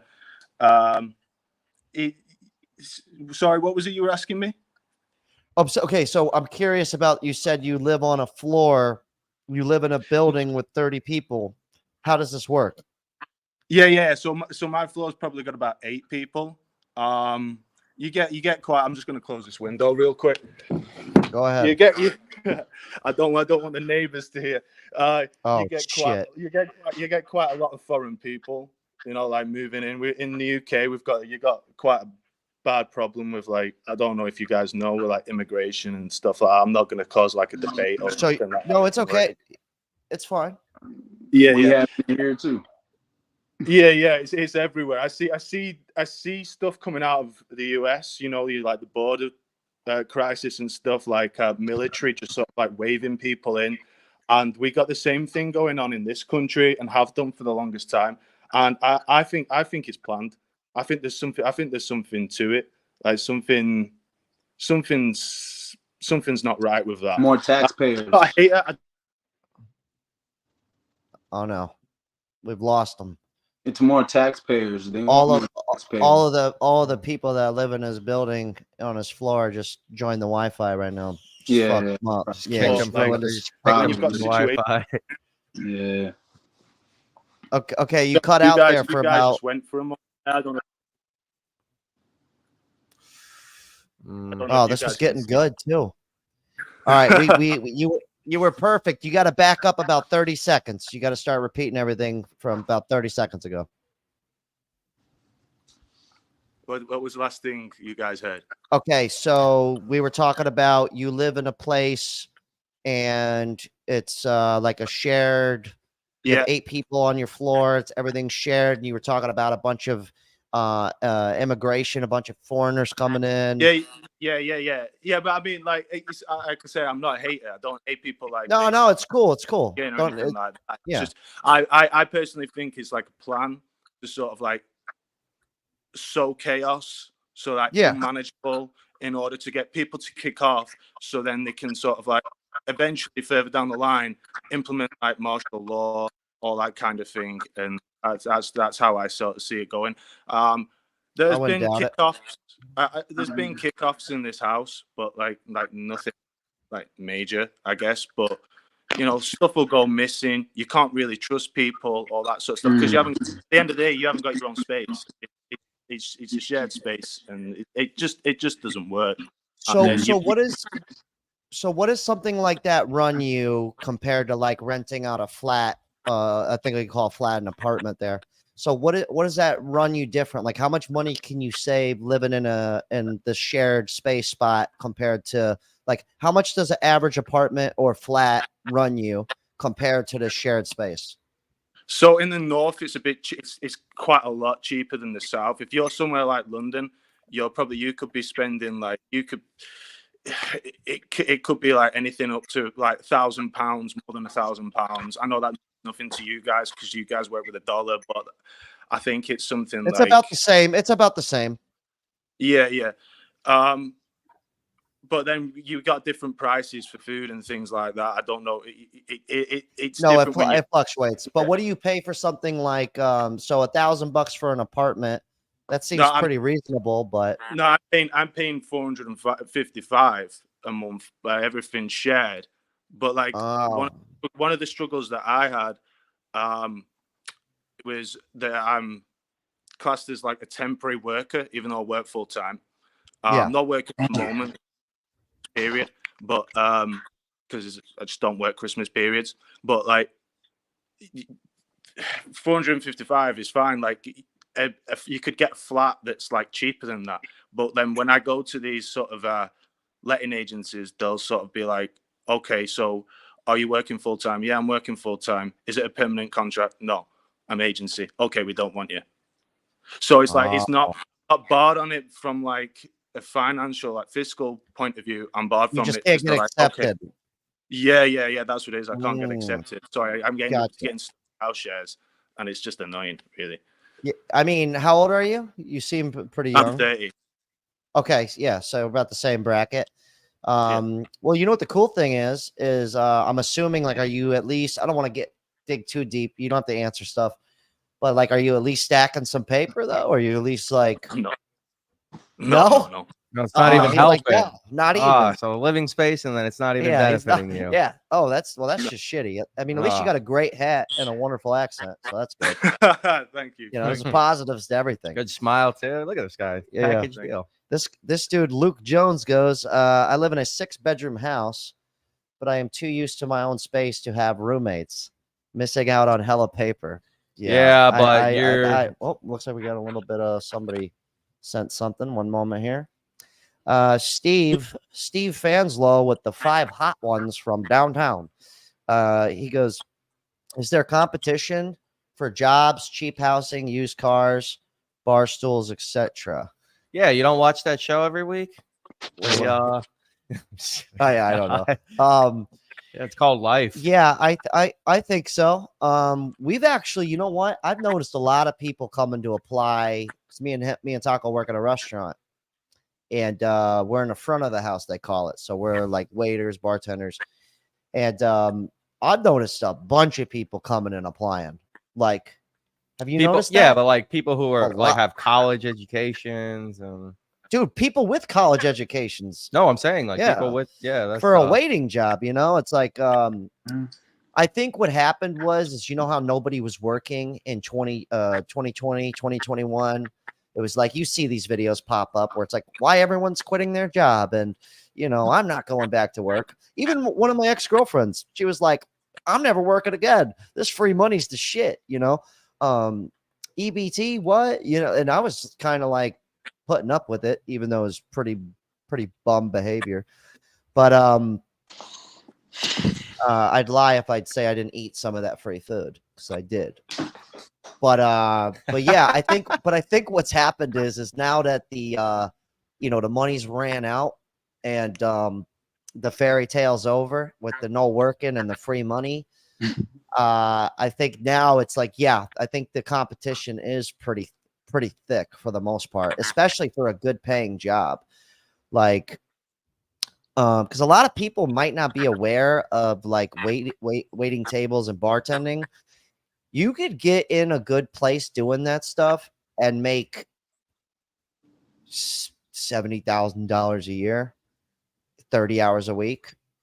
and for like half the amount of hours. Yeah, I mean, too. you're still working. It feels like a full day's work when you're done. It doesn't feel like you just work 6 hours. It feels like you work 10, but in reality, you just work 6. It's just nonstop, and it's mental and it's physical, so it's like the double whammy. Can I cut in? Well, Is that through yeah. tips? Yes, that's So- all through tips. That's Yeah, all you through wouldn't tips. get that here. yeah, you won't guys get don't. that here. You guys don't tip in over the there, UK. right? But No, they You pay just better. don't- you don't tip in the UK. It's just not a thing. Which- they which do. is Yeah. fine.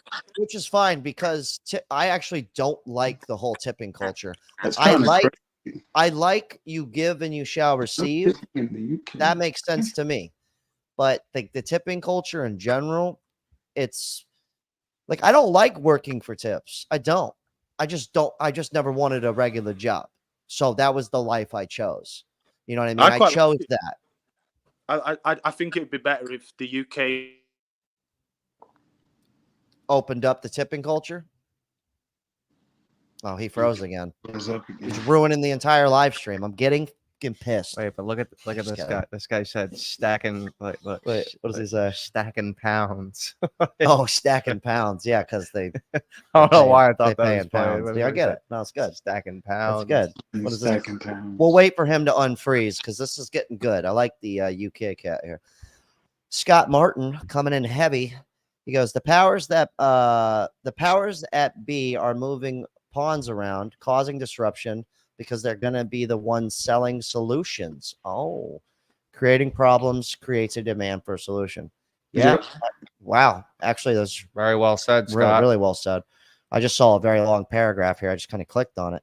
Oh wait, my butler. Wait, what does he say? I'm tired of my butler always getting me the wrong. Caviar. We actually have caviar at our job too. We work at a pretty bougie place. $130 for caviar. I was like, what? Well, that's crazy, man. People buy that shit though. Let me see this one. They empty out all the prisons in all of the other countries and send them to the US and bring it to our front yard. That's their plan. You know, this did happen already. It was it's called the Mariel Boatlift back in the 80s. I only know that yeah, it's Cuba. I only know this because of the documentary, The Cocaine Cowboys. Awesome documentary, by the way. If you do watch it, it is free on Tubi. God. And I would watch the it's called Cocaine Cowboys Reloaded. There's 2 versions. But the reloaded one, what happened is in Cuba, they let all of the prisoners out completely. And they put them on boats and sent them to Florida. So this has happened. That's the whole synopsis of Scarface. Tony, Yes. The beginning. Tony Yeah. Montana. He was a part of that, and he Yep. was we all know. Yeah. We all know. And that's based like loosely on something that actually really happened, which is crazy to think. Yeah. It's like, yeah, come on in, brothers. Get on in here. Yeah, You know, absolutely. fuck my sister. Absolutely, Kill 'cause my uncle, you know? Because it's actually interesting because Cuba, Cuba, even as far into the 90s or no, not the 90s, but like the mid 80s, it was still cooling off from what just happened with the Bay of Pigs, you know? So it was actually like pretty cool how they did that, you know, because it was a lot of the people who revolted against Fidel Castro and like, you know, his communist regime, along with the Americans and stuff that were like captured and stuff. So you release all of them and then bring them back to the US. It's kind of like the US was seeing through on a promise they made almost. Like, hey, you do this for us if you live. You know, it's never been proven, but it's always been like something like that I thought about after the fact. Like, wow, like, you know, it's kind of crazy that like this happened in the 60s and then they did this in the 80s, like 20 years later. Yes, it's you know what's actually crazy though, talking about what that young bloke from England town was talking about. Yeah. How he said he was like all these people coming from all over. It's kind of like making this melting pot. Well, that's like in Florida. I was kind of used to that here, but now it's definitely gotten worse because now, like even at our job, half of the staff doesn't speak English. And it really does make it difficult. And the problem is it's Haitian and then there's Spanish. So now that's two different languages. And then that we can't speak. We try to. I mean, Sapase, Nabule, he knows more than I do in the Haitian community. But like, it's getting to the point now where like this gas station I went to that's not far from me, not one person speaks English. And so I'm noticing it getting worse. So I kind of see what that dude was saying. It's like all these people are starting to come over here and it's already hard enough surviving. Now I can't even communicate with the person who and I got an issue, but I can't figure out the issue because we don't speak the same language. And I don't really give a shit who goes where and, you know, who's moving where. But like, you know, if I'm going to move to Mexico, you better believe me llamo Yek. You get what I mean? Like, I'm going to start speaking Spanish. Like, give me some time, but I'm going to speak Spanish. I'm not just going to go in somewhere and not even try because I don't know. Maybe I'm just going on a fucking stupid rant, but it's like things are already difficult enough. Now I can't even talk with people I'm having issues with. Thanks for the $20 from Lucifer. I appreciate you. You're doing the Lord's work. Thank you. This one goes, yeah, here in America, I'm all for people coming here, but we need to know your name and who you are first. Yeah, that kind of makes sense. I feel like if I were to move, you know what's funny? Like, I really don't give two shits. I just think this is funny. Like when someone's driving around town, especially here, they'll have their country, another country's flag hanging in the rearview mirror. And I always just think it's funny because I'm like, dude, I would never, ever go to another country and just rock an American flag. I just wouldn't do it. No, because wouldn't do it because we're the only country that allows people to do that. You go do that in another country. Yeah, it's kind of funny though. It's kind of like, I get it. Be happy about your roots and all that. I get it. But I don't know. Maybe I'm tripping on that. Do whatever you want. I don't care. Cut your penis off. Change your name. It doesn't matter to me. Yeah, Frank with $2. He goes, why do poor people drive new cars but live in the ghetto? I think it's because they can. It's like they can. They want to appear that they have more money than they really do. They can. It's like, yeah, we've talked about that many times. All the time. Like we got the funny thing where we live because we actually said this yesterday. Taco was like, dude, we're the only white people basically and I was like, yeah, I know this. What, like in our neighborhood? Yeah. Like, there's some rare sightings whiteys here around, but it's like, but at the gas stations here, a common thing you'll hear at the gas stations in my neighborhood is $7 on pump 5. That's very normal to hear.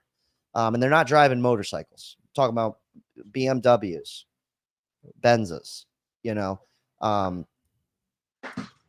$7 on pump 5. You know, I don't know how they're getting around or where the hell they're going, but I don't know. I guess I kind of do know. It's like when you don't have anything, it's and then you could acquire something. Like a car is something most people can acquire.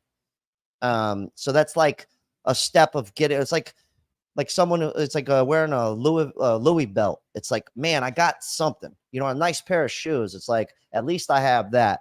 So I kind of do understand that. I do. I get it. This guy goes, poor people can't afford a house, so the next affordable nice thing is a vehicle. Yeah, just like what you're saying. Exactly. So I do understand it. Like I do. And then it's like you're gonna love the way you look. I guarantee it. It's like when you feel good about yourself, you start moving in a certain direction. Usually, I guess fake it till you make it. This person goes, hello, Taco looks like Jeremy Renner. Cool cheer Christmas 2 weeks away, so not ready here. Buckle up. All right, thank you, Francine. And we'll find out who Jeremy Renner is. Yeah, we're gonna Google him ASAP. This guy goes, men from Guatemala and Honduras coming through North Central WV lately. What's WV? Man, I should know that. Washington? That's not Washington. Virginia. West Virginia. West Okay. Virginia. There we go. Jesus Christ. We'll figure it out. Construction companies hire them, and they live in a little camper trailer RV parks on the company's back lot. Yeah, that makes all the sense in the world. That makes sense to me. Okay. Going on Yeah, Fitness Dad Danny. I don't know what the hell's going on. Rejoin. But yes, that's like at the restaurants where we work, or even the construction companies all over here. It's usually Haitian and Spanish. And I get it.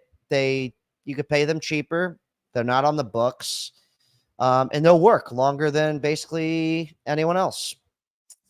So they're going to get those jobs, and they're going to suck it up, and they're going to do it. Let's see what Danny's got saying here. Hey, I'm sorry about that, guys. How's it You're going? good, Nice to see you, Piccoli. What's up, brother? So, what's that noise? Do you have something playing in the background, Danny? No, I'm sorry. You know what? Let me rejoin, okay? And I'll. Yeah, rejoin. Okay.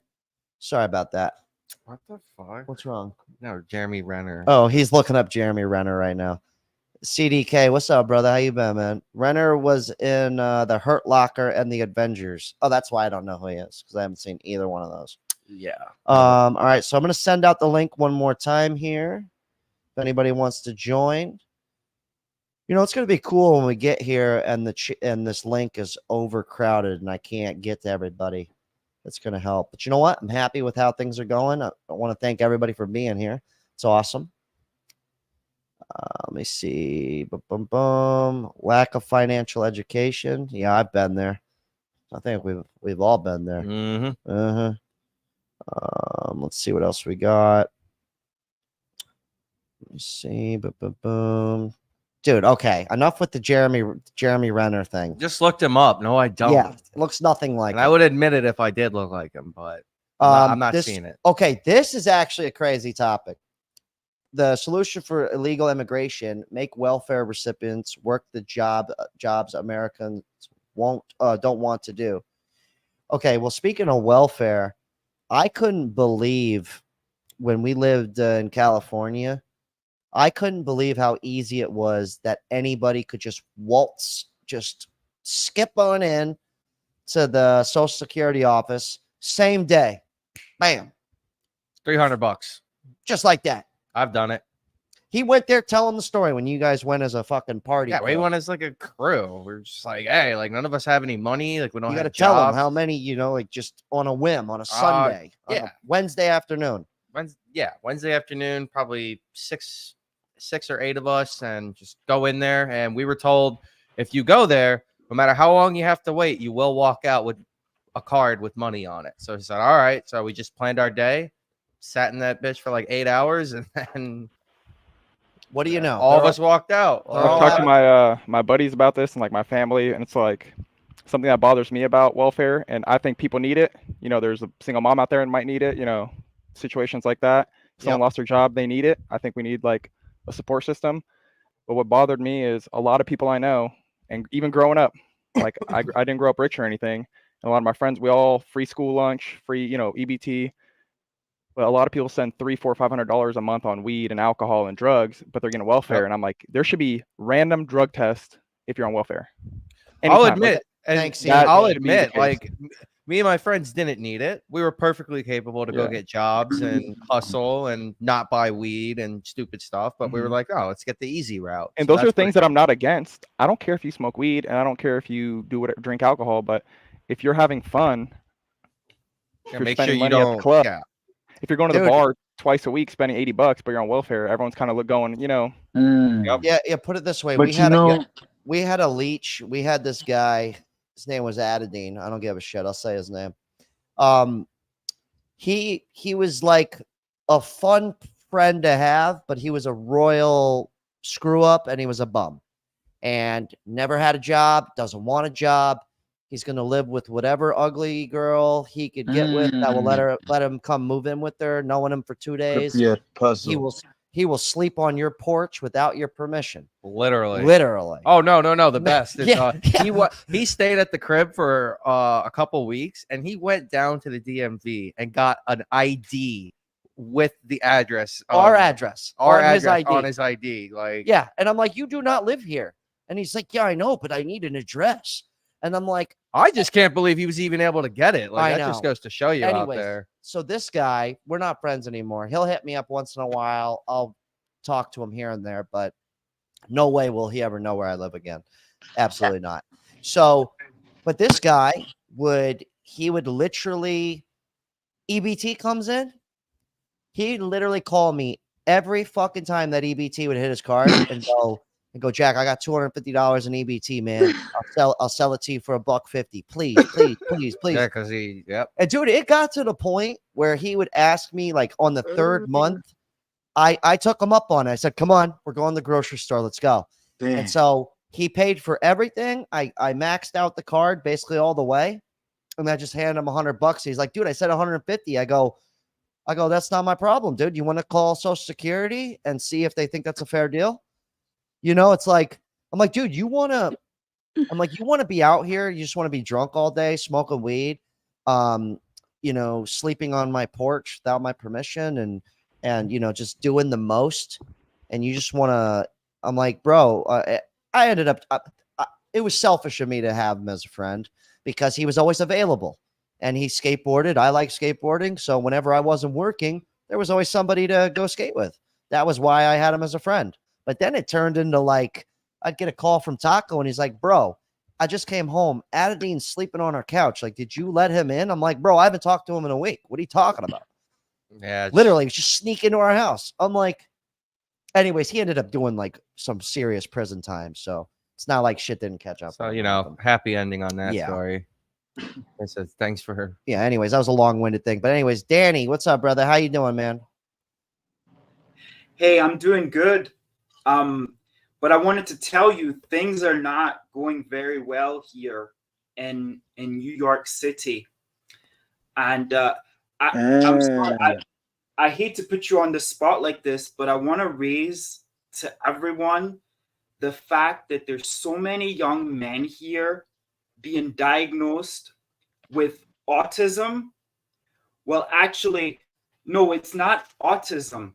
It's called neglect. It's neglect where, for whatever reason, there's no father around, or the father's too busy working, or not even in the picture a lot of times.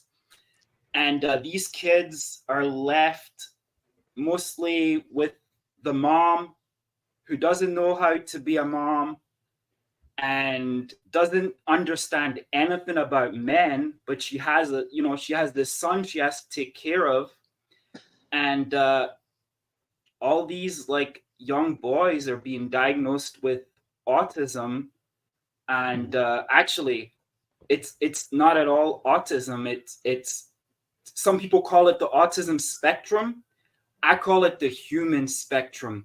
And what's really happening is that when there's no father around, these kids, they have little awareness of the world because their moms don't even understand the world they're living in. They're in complete delusion. And a lot of times they're getting supported by the institutions where, you know, the Donatello's mom, she killing gets it. all sorts of help. The dad, he's fucked all the time. So I'm actually involved here in New York City public schools, and I work a lot with young people. I've been here in the US for over 20 years. I was in the Big Brother program. I have 3 kids of my own, and most of these young people I'm dealing with that are teenagers and younger, it's a complete disaster, Jack. It's I mean, I can't even tell you how bad it actually is, and some of the stuff that goes on. And what's criminal is the medications that they're giving these boys. When the mom, she doesn't know how to handle it, she goes to the doctor. Oh yeah, he has autism, ADHD. They put these kids on. I mean, it's basically like meth and Risperdal and Nah, Adderall. this has been going on a long time. Oh yeah. And honestly, with the actual autism stuff, it's only going to keep happening because it's simply because medication, and the more and more shit we pump in ourselves that's not supposed to be there is going to cause more and more problems. Yeah. I don't know if it's necessarily because the dad's not there. I think it's actually deeper than that. I think it's some conspiracy shit that we really can't touch down on this, because I need to, I need some money to feed my family. But yeah. I mean, all I'm gonna say is, like, just look up back in the 80s. Nobody was allergic to peanuts back then. Yeah. Nobody had a gluten allergy back then. I mean, and now it's like 1 out of 3 people are gluten free and peanut allergy. But I do agree with like being raised in a single parent household. I don't think it's always bad, but I think for the most part it's usually not great, because it just makes things harder. It's like, how are you supposed to work a job all day and take care of kids by yourself? I get it. It's shitty. Like, I didn't grow up like that. Taco's got you grew up with 2 parents. I grew up with 2 parents. But a couple of my friends who grew up without that, they're okay. But I definitely see I see a difference in how, like, it's hard for them to keep relationships. It's hard for them to trust people. I think it definitely, I've said this before. I made that whole single parent video. If anybody caught that, it's monkey see, monkey do type of deal. It's like, if everybody's growing up like that, then it's normal. So when a girl goes to have a kid, it's like, well, my mom was a single mom and my grandma was a single mom. And she's like, I'm not going to break tradition, not to make a joke out of it, but it's normal. Like, so for me, it's normal to have a woman and us both raise the kid. That's normal for me. For Taco, it's normal for him. I mean, it should be normal for everybody. I know, but I feel like it's at a point where it's not normal for a lot of people. Start nothing, big boy. Yeah, so anyways. They treat the man as if it's as if the father is optional. That's how the institutions, like, if you check the family court in New York, it's like 80-90% they rule in favor of the mothers. And the only time they rule in favor of the father is like, it has to be really, the mom really has to mess up. Yeah, I lived in Massachusetts, and Massachusetts is a mother state. So basically, she can just up and take if you're separated or divorced, and the father has rights to see the kid, the mother can just up and take the kids and move to another state, no problem. Like that. That's pretty much every state. The Monroe Doctrine. That's like pretty much the whole Western world is governed. Is the mom has rights over everything. That's what we got here, right? Oh, we got Ryan coming in hot, just out the gate. Oh yeah, fighting for father's rights out here. Sure. What's up? What's up, Ryan? How old are you, and where are you hailing from, my man? Oh, 32, Austin, Texas. I jumped on here the other day. Yeah. I'm just new people. But yeah, for new people, yep. I'm out of Austin, Texas. 32. Did I say 32? I forgot how old I am. I'm 33. I'm starting to get to that age where I just start forgetting how old I am. That's always fun. It. Oh, You're a producer for a magazine or something? no, radio. Radio. Austin Public Access. Yeah, I'm on their Public access. producer program. But that, you know, and I should clarify, that's just something that anybody can get. It's just like a free, or I shouldn't say free. There's like a $40 course you have to take, and then each course subsequent. It's real Ain't cheap. nothing free, baby. Nothing's free, but it is cool because you get access to a lot of real nice cameras and studio space, and you know the Austin media scene is just blowing up. But mainly, I just wanted to get on here because you know one of the topics you always kind of touch on is cost of living and inflation.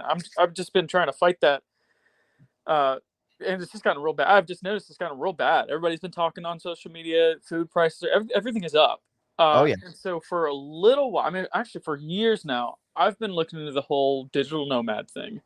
And Okay. this past year, of course, this is the whole red pill space, and everybody, you know, talked about the whole passport bros movement kind of blew up or whatever. So I've been doing research into potentially moving abroad or just traveling more or whatever. And a buddy of mine, I kind of got a buddy of mine into this whole thing, and I've been following a guy. You guys might know him out there as the Nomad Capitalist. He's on YouTube. Check him out. Okay. And you know, he talks about all kinds of stuff, and it could be anything from Mexico. You know, Americans are moving in droves down to Mexico just for cheaper cost of living. You know, Actually, I'm gonna cut you off for a second. Yeah. There's actually a high. I watched the whole shebang on this. Yeah. There's a huge number of senior citizens, people on Social Security, and they all migrated to this one town in Mexico. So it's almost like they created like little It's Whiteville. real. Yeah, It's real. yeah. And it's beautiful down there.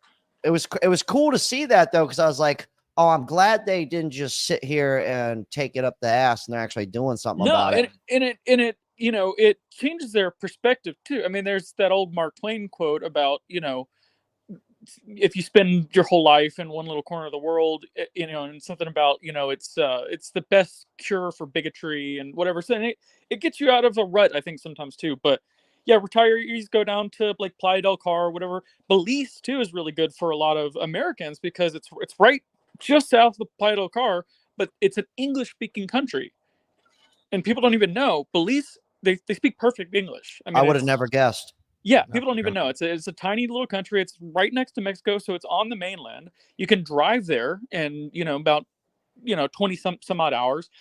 Their currency is pegged to the US dollar 2-to-1. So it's a real easy conversion. So everything is literally just every time you convert it, you get $2 Belize for $1. So Yeah, so you got $10, you got $20. Exactly. So it's a real easy conversion rate. And so you got one girlfriend, now you got two. I get it. I get exactly. it. Hey, Belize, they be getting, Belize me, man. They be getting weird. Yeah, and but real quick, Ryan, real fast. So in Austin, the whole subject kind of got a little off track here. We're kind of talking about terrible living situations. Maybe you're not in one right now, but maybe you have been in one. Yeah. But the fact that you're thinking about possibly going digital nomad, if you don't mind sharing with everybody, what's your living situation like now? Are you living with roommates? Are you by yourself? Are you struggling? Like, you know, give us some details if you don't mind. So it's a transition. So when I was in Austin, for the most part, I was working in software sales. And as you guys know, there's been kind of this tech recession, and then I've been kind of like pivoting out of that. It's a very high stress job. So I started getting my real estate license, and which is also a very keep going. Yeah, so I'm dealing with, you know, I'm having to go through that, and it takes some time. I do delivery on the side as well. But yeah, I've been subsisting off sort of like savings, doing kind of gig work and delivery stuff, living with my brother who had moved down here to Bastrop, which is right outside of Austin, kind of about an hour east of Austin. Well, that's good. You live with your brother. That's a good thing. Well, it's a kind of a combination because he lives a little bit further, and then I've got my folks in Houston that I have to take care of, and I actually have an RV as well that I stay in, kind of halfway in between. So like when they're building a house, and they're taking care of their folks that are older and like at the point of like having a lot of bad health issues. So you're all over the place. Directions. yeah, I'm being pulled in multiple directions and stuff. But part of it is I'm also just trying to unwind, like sell everything that I have and get out, like sell my car eventually sell the RV, sell my car. I've got a dog, you know, Sell the dog. Either Got sell, it. or rehome him mostly because I'm just kidding about the dog thing. well, he got in trouble. Like, he's a difficult dog too. Oh, he's a rascal. And he bit my dad. So we're at gotta a go. transition point where it's a struggle, and I don't want to see him anything bad happen, or I don't want to put him down necessarily. I want to take a step back from, but he did bite my dad like 5 times too. It was a real bad put him event. down. I'm just kidding. Well, yeah, it just sucked. I wasn't there at the time, but they were looking after him, and so That's beside the point. We got too caught up on this dog situation. Anyway, but yeah, long story short, it's like I'm seeing the cost of living go crazy. I'm been looking into this digital nomad thing for a while, and I have skills in like web design. I've done customer support. I've done software sales forever. So for me, it's a little easy. I'm getting into the whole AI stuff. I've been building a business for a little while. Hasn't really taken off. Gotten to the point where it takes time. It takes time. But yeah, I'm in a position where I pretty much within the next year, 2 years, would be able to transition fairly easily to a remote or at least location independent. And also real estate, you can be location independent. I can do real estate from anywhere. So I just see, and then I look at a place like either Mexico, Belize. One place my buddy and I have been talking about traveling to is Eastern Europe, where guys are going to Romania. We found a real nice place called Montenegro. I don't know if you guys know the country Montenegro, but it is one of the lowest cost of living, highest quality places you could ever possibly look into. Low taxes, beautiful 5-star resorts and hotels right next to, and the cost of living is like $1,200 to $1,500 a month. I mean, for what I pay here in Houston for $2,500, $2,800 for half the value of what you get for half the price. So Ryan, there's beautiful places in the world that you can go and live for half the price, but the beauty per square, the beauty per square foot or the per dollar is way higher, way better value, and your dollar stretches further when you go to the grocery store, when you buy food. No. I totally get it. What were you going to say to him? Oh, no. I was just going to say, so, there's obviously got to be some pros and cons to move into somewhere like that. Because why do you think like everybody in America then isn't trying to go do that with all the stuff going on? I mean, why is it that we still have people trying to move here? It's a combination of there are hidden gems, places like Belize that are perfect English speaking, but are just maybe a little less developed, and there's just such a small country, people just don't know about it. Guyana is another one that is perfectly English speaking, and it's just in South America. People just don't know enough about it. There's a stigma also of safety. There's a concern of just a foreign country. I've never been there. You have to get permanent residence, so that's difficult. There's definitely some legwork, some paperwork, some hoops to jump through. Sometimes you have to buy property. Not every country is just going to let you live there. Other countries are more lenient. Montenegro is one where you can buy a property, get a permanent residence with it. Others don't let you do that. So it's a logistical hurdle and challenge too. And also you would have to have enough money to buy some property. So there's some logistical hurdles to it. A lot of people just don't want to move and leave their home country, leave their family behind. They might be tied to a location, tied to a job that is location dependent. So they don't have that flexibility of going remote necessarily. Actually, I think that's that's a lot of people's issue. Yeah. They get stuck. Okay. So they get a job, right? I see this happen so much. They get a job. It's paying pretty good. You're making probably the most money you've ever made. Next thing you know, you're paying the most amount of bills you've ever paid because you start making more money. You start raising your bills. So I've seen it a bunch where people just feel your trapped. lifestyle goes up with it. So listening to you talk, it sounds like you're in a position where, like, other than helping your parents, it seems like you're almost in a position where you're like, well, I could kind of go start exactly. over completely. I can cut. But I'm in a specific position that others aren't. Where it's this guy Frank here, he says he's got a family. He can't have a roommate or go live in a van like everyone else. This is not something very few people are going to be. privileged few are even going to be able to do. You got to be in a certain age range. You got to be somewhat untethered to girlfriends and family and unmarried, and I would still come back and visit. I would still, even Yeah, have of months out course, of the of year course. where if I'm living overseas, and this would be like a long-term, lifelong thing where I would live overseas, be literally an expat, get married, have a life overseas, have a whole line of credit, a whole job, a whole home overseas, and have my kids go to school over there, but maybe visit for a couple months out of the year or during the summers or winters or whatever to see, Didi and Bobo, my their grandparents. So it's doable for me. I can foresee a life path that involves that, but for others it's just not really feasible. So I get it, but it is one potential other path. I mean, we've talked about multiple others, different income producing, property and stuff like that. But Well, that's for some people of a certain age. For some guys especially, I think it's a good move in the dating market as well. Well, I think everybody's going to have to figure out a way to make, I mean, not everyone, but I think it's going to get to a point where it is getting to a point where people are going to have to do outside, like what used to be safe is now a risk. Yes. And what used to be a risk is now actually playing it safe. Exactly. So thinking outside of the box. That's where we're going now. That's what's happening. Exactly. So and then the funniest part is too, is like, even with the trade stuff, right? Like I've said this before. I could build you a table, but it ain't gonna be that great. And you're probably gonna want your money back. You see what I mean? I'm not saying I'm not handy. I'm not saying I couldn't do it, but I know myself. But people out there that can build the table and can fix the shit behind me and fix the air conditioning, like my friend Murr, who just came over and charged me $500 to go up in my attic for a few hours. See what I'm saying? So that we're like years back, everyone's like, go college, this, that. Now it's like the dudes that are doing that, maybe not this moment, but most of them are going to start getting paid ridiculous. They're going to be totally fine. And then, and that was considered like, you would think the guy who went to college was going to make more than the guy who just learned from his uncle how to fix an air conditioner.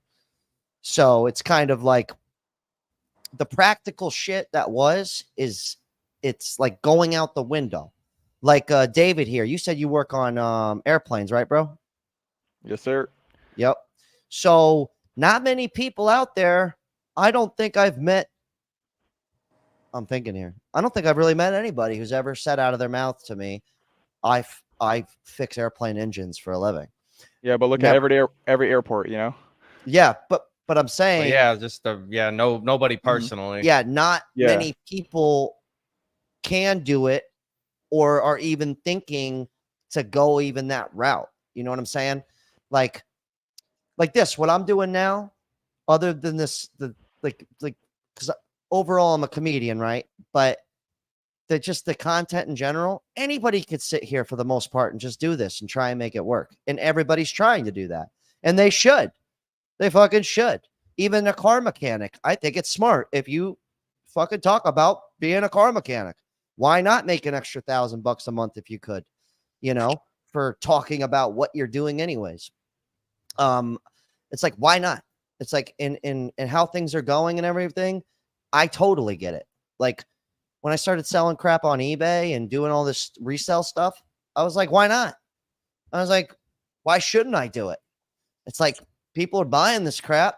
Like if no one else is going to do it, I'll do it.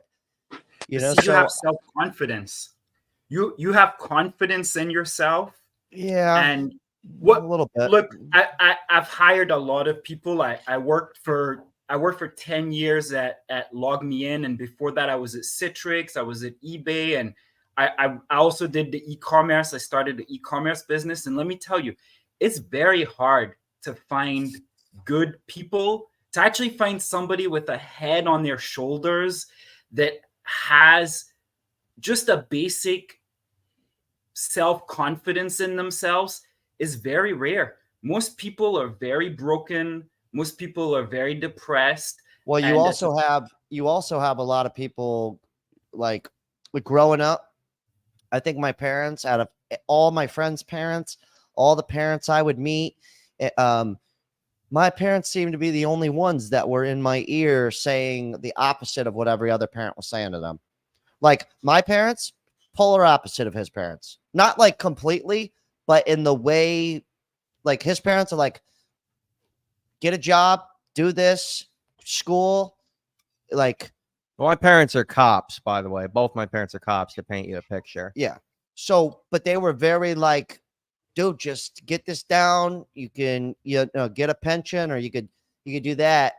Versus my parents were like the opposite of that. My parents were like, no, like start your own thing. Try, like, go for it. Do this. Like my mom was like, don't work in an office, please. I do it. It's just, don't do it. It's not all it's cracked up to be. And I'm like, I never thought it was special to begin with, but thank you. And my dad was like, you know, I own my own business, Jack, and you're going to have to do something for your damn self too, because I've worked regular jobs. And let me tell you, it fucking sucks. And I was like, okay, you know, but everybody else's parents, if they had an idea or an out of the box thought or something like that, usually most parents are kind of like, that's really cute, but you should really just work for, you know, go back to FedEx and drive the truck. Or so I think that's a big thing too, where maybe that's changing though. Maybe that's going to change now that things are kind of, no matter what age you are, you're kind of hip to what's up. You know, a lot of parents, a lot of older and people in their 60s and 70s, most of them are kind of, they see it. They're seeing it. They're starting to get it. They do. I don't want to say they don't, because they do. And this guy, Frank, with the $2, thank you for that. Appreciate you. He goes, even with the inflation issues, America is the best. Yeah, absolutely. Now somebody's finally talking sense. Someone's finally talking sense on the TV. Yeah. So, but yeah, I don't even know what I'm saying anymore. Anyways, we're gonna send the link out one more time in the chat. We're gonna do another bull run of this, and then I think you're right, Jack. I think that idea of you need to be, you know, you need to have a stable, the idea of do everything right, you know, the straight laced, you know, the American dream is the white picket fence, the whole nine, you know, the office job, the 9 to 5, the whole 9 yards. I think you're right. Like my folks were incredibly entrepreneurial and really kind of instilled that in me, that, you know, hey, it's tough. In some ways it is a tougher life as an entrepreneur, but it is more fulfilling. You get more out of it. You get to do what you love to do, as opposed to, you know, being a slave to someone else's, you know, dream, helping build someone else's dreams. You're building your own dreams, you know, and so you're taking ownership. So, but, you know, my folks always kind of instilled, and I've never wanted to do it any other way. It's like, well, another thing that's really cool, that what's up, Tony Armstrong? How you doing, brother? I'm glad to see you in here. What's really cool though is, like, also not everybody's gonna want to own their own gig and own their own whole shtick. True. But here's the cool part is, like, with my dad's business, one of the dudes that used to work with him, my dad would kind of contract him in, but he started with my dad at the very beginning. And so by the time my dad's business was super successful, even though this guy's not owning the business, next thing you know, this dude, just by working with him, he was making nearly just as much as my dad, because he was willing to go do it with him. So it's kind of like what I'm doing now. I know in the long run, I'm going to need somebody to help me with shit. And whoever that person, or it might end up being 2 people, but whoever those people might be, which I'm hoping that this is one of the guys, we'll see how it works out. But they'll be really happy when it's way down the line, because yeah, in the beginning, it's not going to be the most money. You're probably going to have a job still, but in the long run, it'll pan out. Oh, that's huge. Yeah, you got to have those key players, those power players too. So that's something cool that I've noticed though in the past, was like, you could just go with someone. Like if I already had a friend and I was really close with them and they were doing this, and I was like, well, I want to do this, I would have gone, and like any extra time I had, I would be almost annoying and I would be there like, bro, I want to make it too. I'll help you in any way. Even if I'm just helping you build your shit, because I know it's going to benefit me somehow. So that's another thing too that I think is a big one. Even in the trades, anything. It's like my boy Richie, right? He started off, he had an in at an electric company. He didn't know shit about electric other than copper and carbon, and it turns the lights on, right? He knew the guy who owned the company. Next thing you know, dude puts him to work. 8 years later, he's running jobs. He's building 7-Elevens on his own. And yeah, does he own the company? No. But guess what? He's benefiting big time because all he had to do was ask, like, hey, can I learn from you? Will you take me on and teach me? And now he's killing it. Did it take him 8 years? Yeah. But now he's an asset to this guy. It's like, it's awesome. And all you had to do was ask, like, hey, you mind teaching me?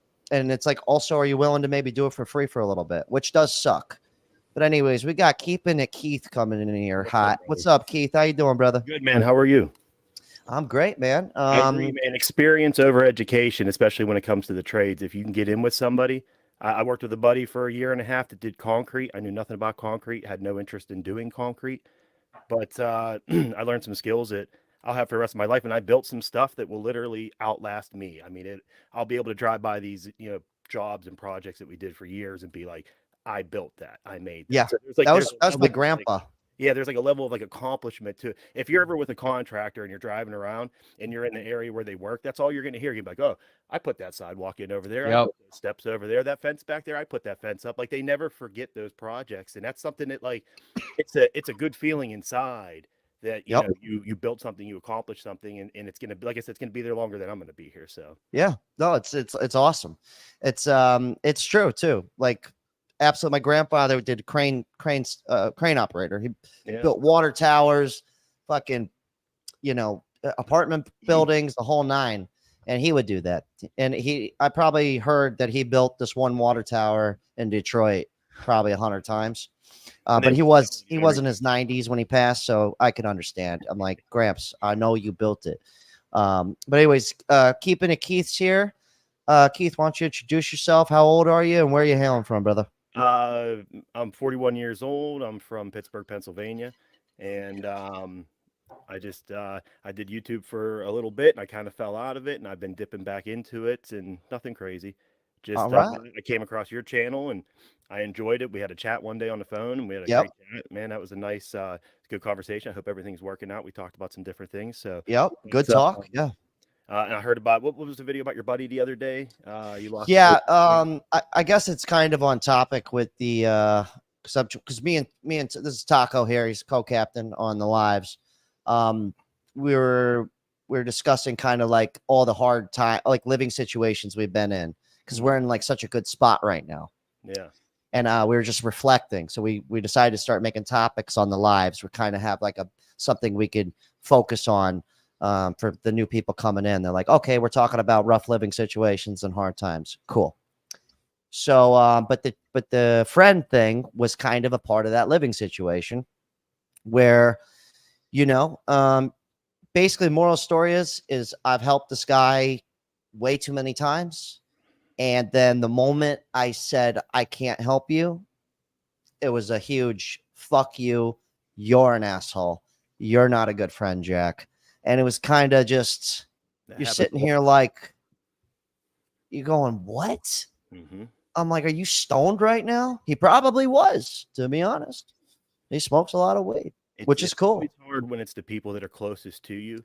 And that's sucks. The hard thing is, I don't know about anybody else around, but I have a very small circle of, friends that I keep close to me, and that's it. I don't have too many. And I like to keep it that way because in the past I've had bigger groups of friends, and a lot of fake people out there. It's very hard to find true, genuine, just real people. And that goes with business, that goes with living situations, everything, that goes into everything. So it's hard. It's hard to keep people off that you love. This guy, Donatello Slap-a-Fellow, said, I'm an old sub of Keith's from back in the day. So you got somebody who's familiar with you. What's up to him? I shouted you out on my channel, and a bunch of people were commenting. They're like, I watch Jack. I follow him already. Oh, that's awesome, man. Thank you. I appreciate that. Yeah, Keith's cool, man. He's like me in a sense, where it's just a dude like you guys who likes to ramble. I work hard, And man. I raise my kids. What's pay the my plug for bills. the channel? What's that? What's the plug for your channel? Keeping It Keith is the channel. Keeping It Keith. Okay. he's just keeping it Keith, man. Look at that. You Just know? got a new sub, Just Keith. keeping You it know Keith. what, man, I spent some time. The thing that got me into YouTube, I went through a divorce and it was tough. I don't know if anybody's experienced that part yet, but a lot of us are. I was the first one in my friends group to get married, the first one to have kids, and then the first one to get divorced and go through all that, hassle. Oh, so you were the first of the First Mohicans. of everybody, yeah. So, and I was kind of like on this island all by myself the whole time. The whole time, like I got married, and everybody, all my single friends were like, "Ooh, he got married, stay away." No. Have kids, and they're like, "Oh, now he's a family man. We can't hang out with him anymore." And then I get divorced, and now I'm like the guy everybody goes to, man. Like, hey, I'm going through this stuff, and what's going on? But I just used YouTube in the beginning as a way to kind of Vent. you know what I mean? Just kind of vent. And then I found out that there's a lot of guys going through a lot of hard times, man. As men, it's very tough. There's not a lot of support for us. There's not a lot of, there's not men's shelters in every town to go to and get help. No, I think there's like 3 in the entire United States. And we're pretty good with our emotions. That's what makes men is being able to control your emotions. We still have emotions, but we control them. Oh yeah. And it's hard to go through that process where, through a divorce where your brain is just scrambled. And I found out there's a lot of guys going through it. You think you're the only one. You're not the only one. There's a lot of Oh no. Buddy of mine's going through it. My best buddy right now is going through it. It's tough. Yeah. About that. I mean, so a lot of guys come to you asking about divorce. I mean, so you're hearing a lot of guys are getting divorces. Let me ask you, as somebody who's experienced divorce and gone through that process, I mean, how do you feel about marriage? Do you think guys should get prenup? Should they not even consider marriage in the first place? Let me tell you that, and it's funny because I told Jack this when we had our phone call, and I said the number one question I get that's always the hardest one for me to answer is, hey man, I'm a young guy, and I agree with a lot of, like that the modern women are kind of screwed up, and it's hard to find a good relationship, and it's hard to find a good one, and then you got to trust, having a family and having kids, because I believe that as men, our ultimate goal, we just want to work, provide, and have a couple kids and raise a family and have somebody good at home that's taking care of that side of the life, and we're out doing our side of the life. And I think most men most good men just want to provide. They just want to provide. They have no problem breaking their back every day to provide for their wife and their family to be home comfortable. And so many of these young guys are like, man, like I get what you're saying and I get the whole situation, but I really want to have kids and I really want to have a relationship. And oh man, it's like the hardest question for me to ever answer because I just truly don't know what to say. It's tough. I mean, why don't we do this instead of answering just that question? It's like, one, do you regret having kids? No. It's probably a blessing, right? For sure. And I'll be honest with you. Overall, my ex-wife was pretty cool. So like we didn't go through a lot of court stuff.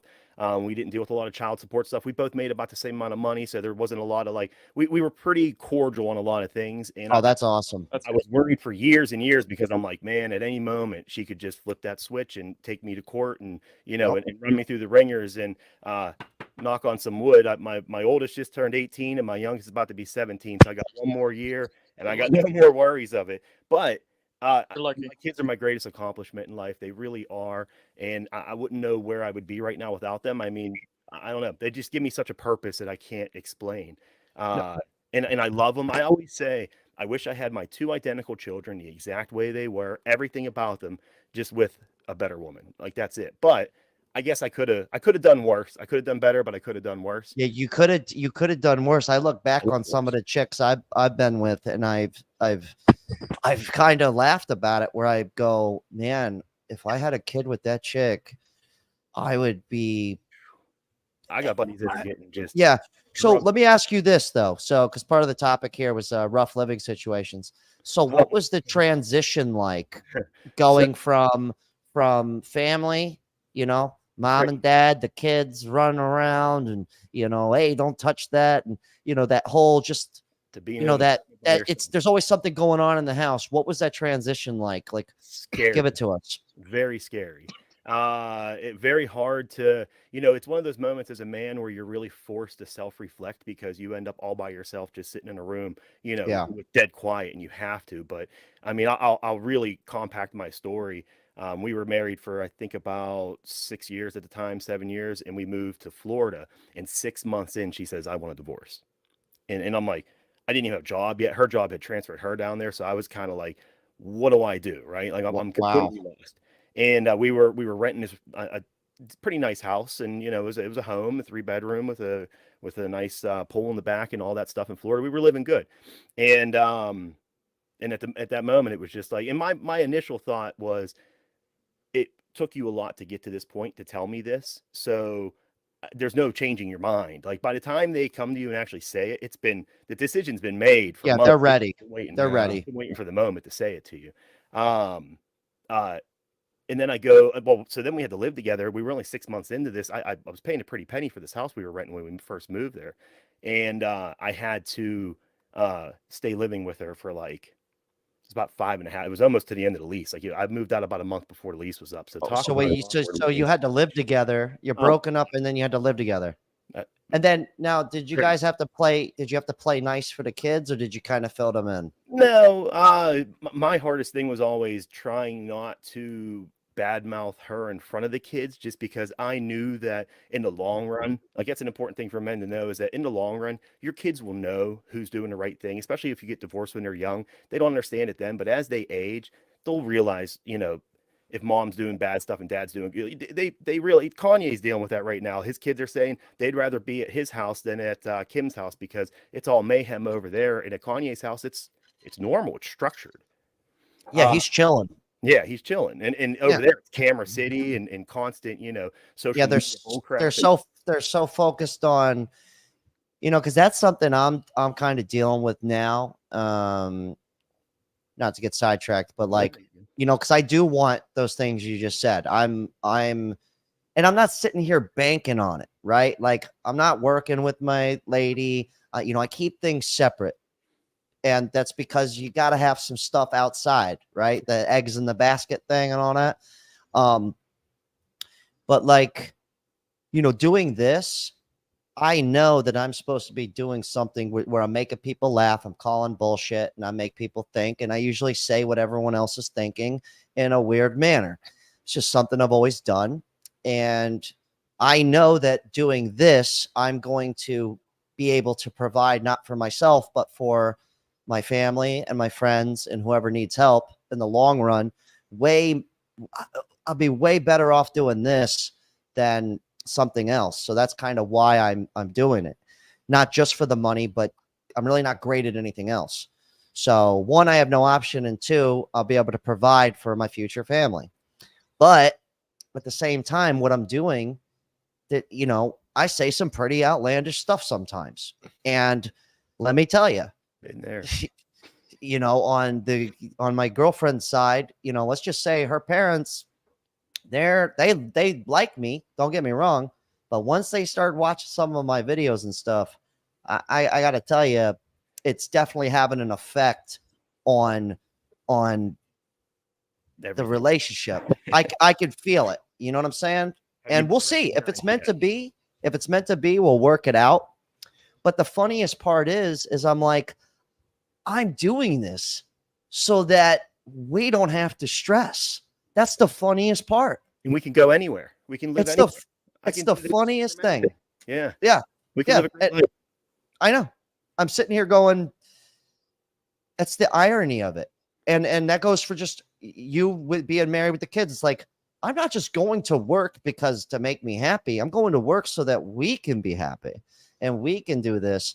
And it's kind of funny when I say it out loud like that, because it's kind of been something that's just been weighing on me. And I guess that goes with the hard times. It's in the description here.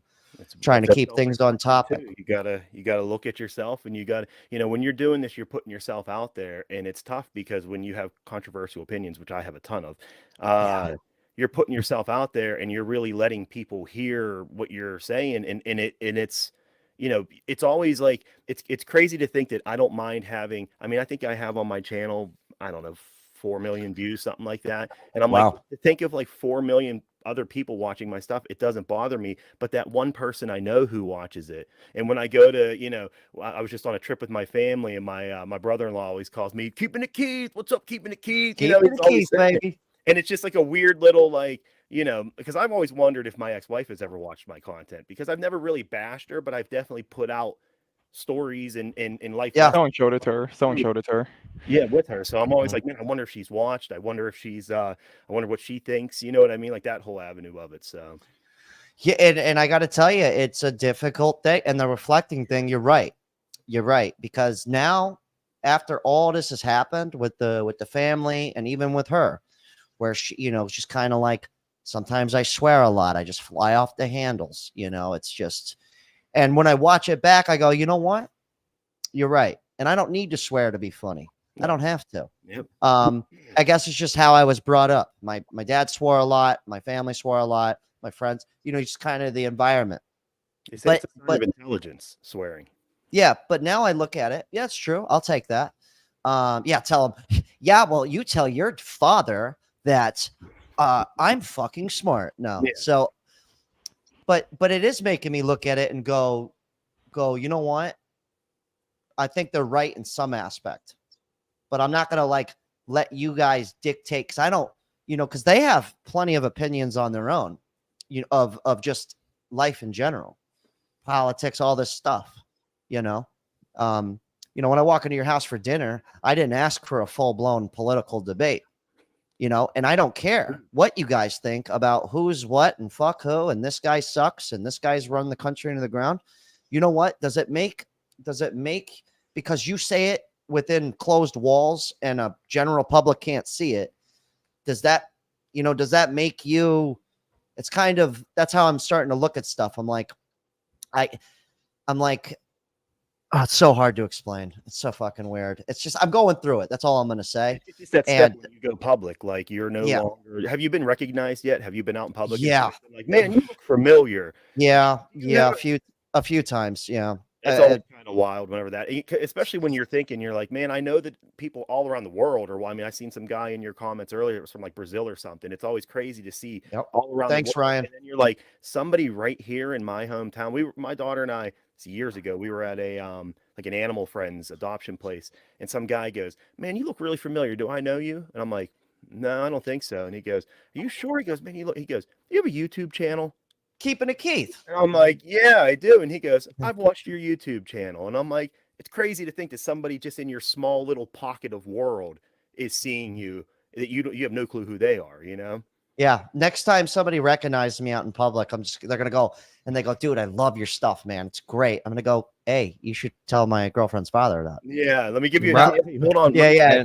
And tell him. It's funny because, it's just something I'm dealing with, and I can handle criticism all day. The comments don't affect me. Strangers don't affect me. Nope. But let me tell you, I had this happened to me last night.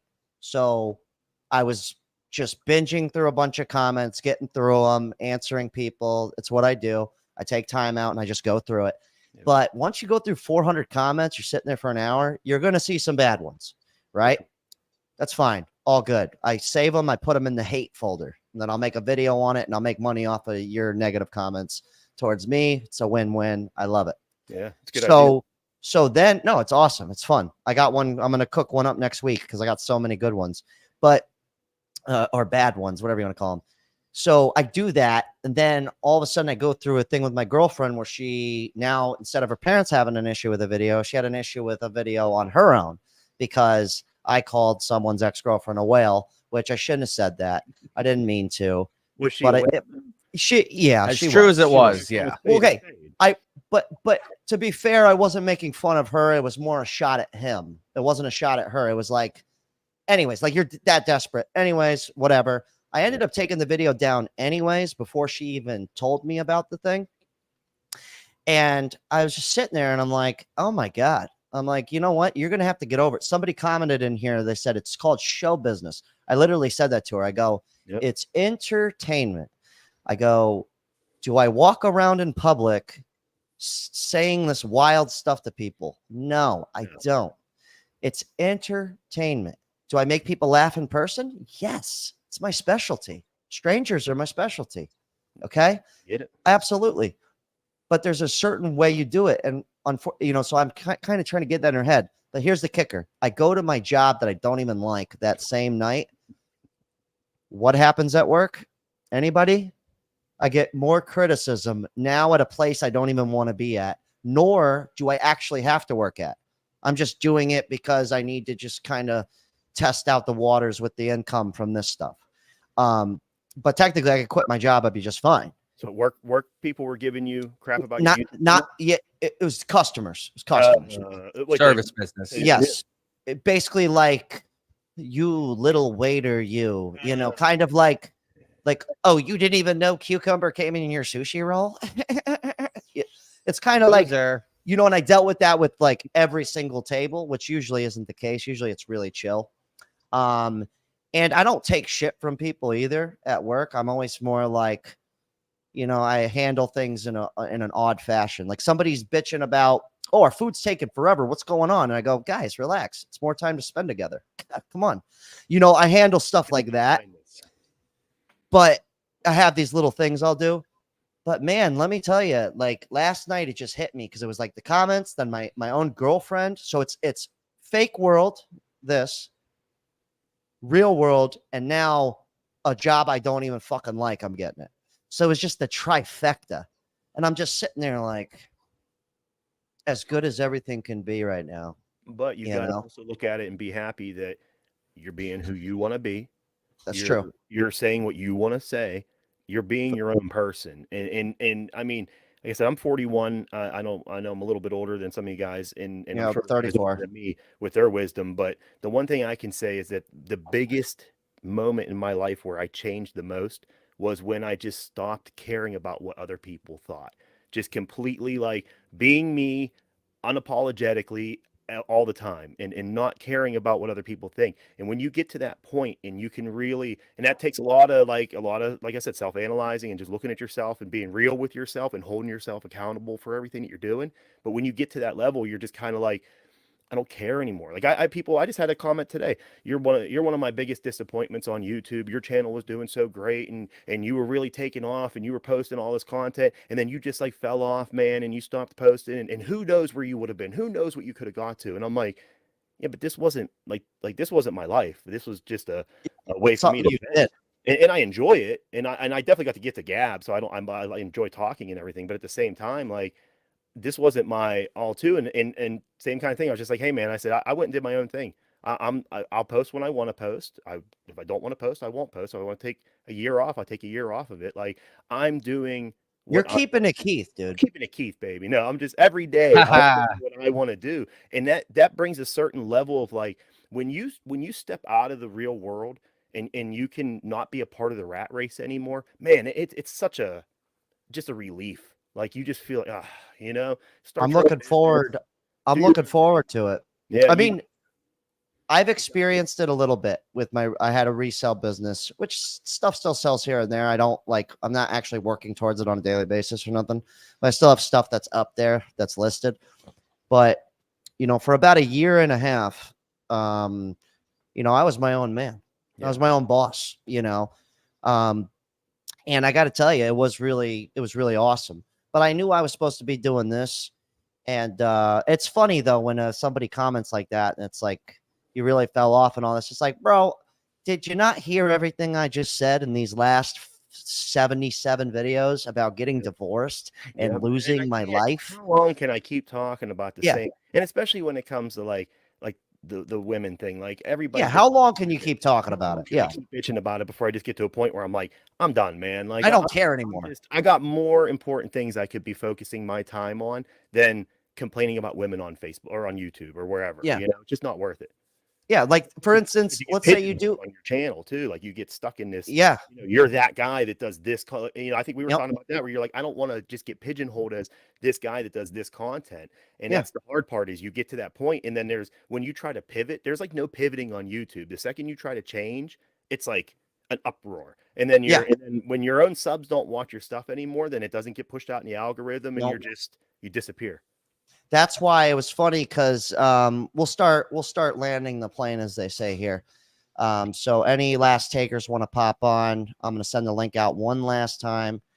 But it's funny because, you know, I started off as a stand-up comedian long time ago, 2012. Did I give up? Yeah, I did. You bet your dick I did. And And then I came back, started doing skits and stuff in 2017. It started working too.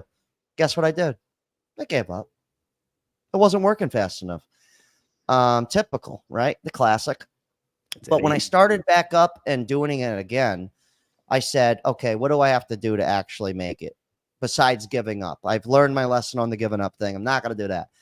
So I was telling him, I'm like, I think I'm going to go down this fucking rabbit hole of this dating stuff, because I was like, there's nobody really funny doing it.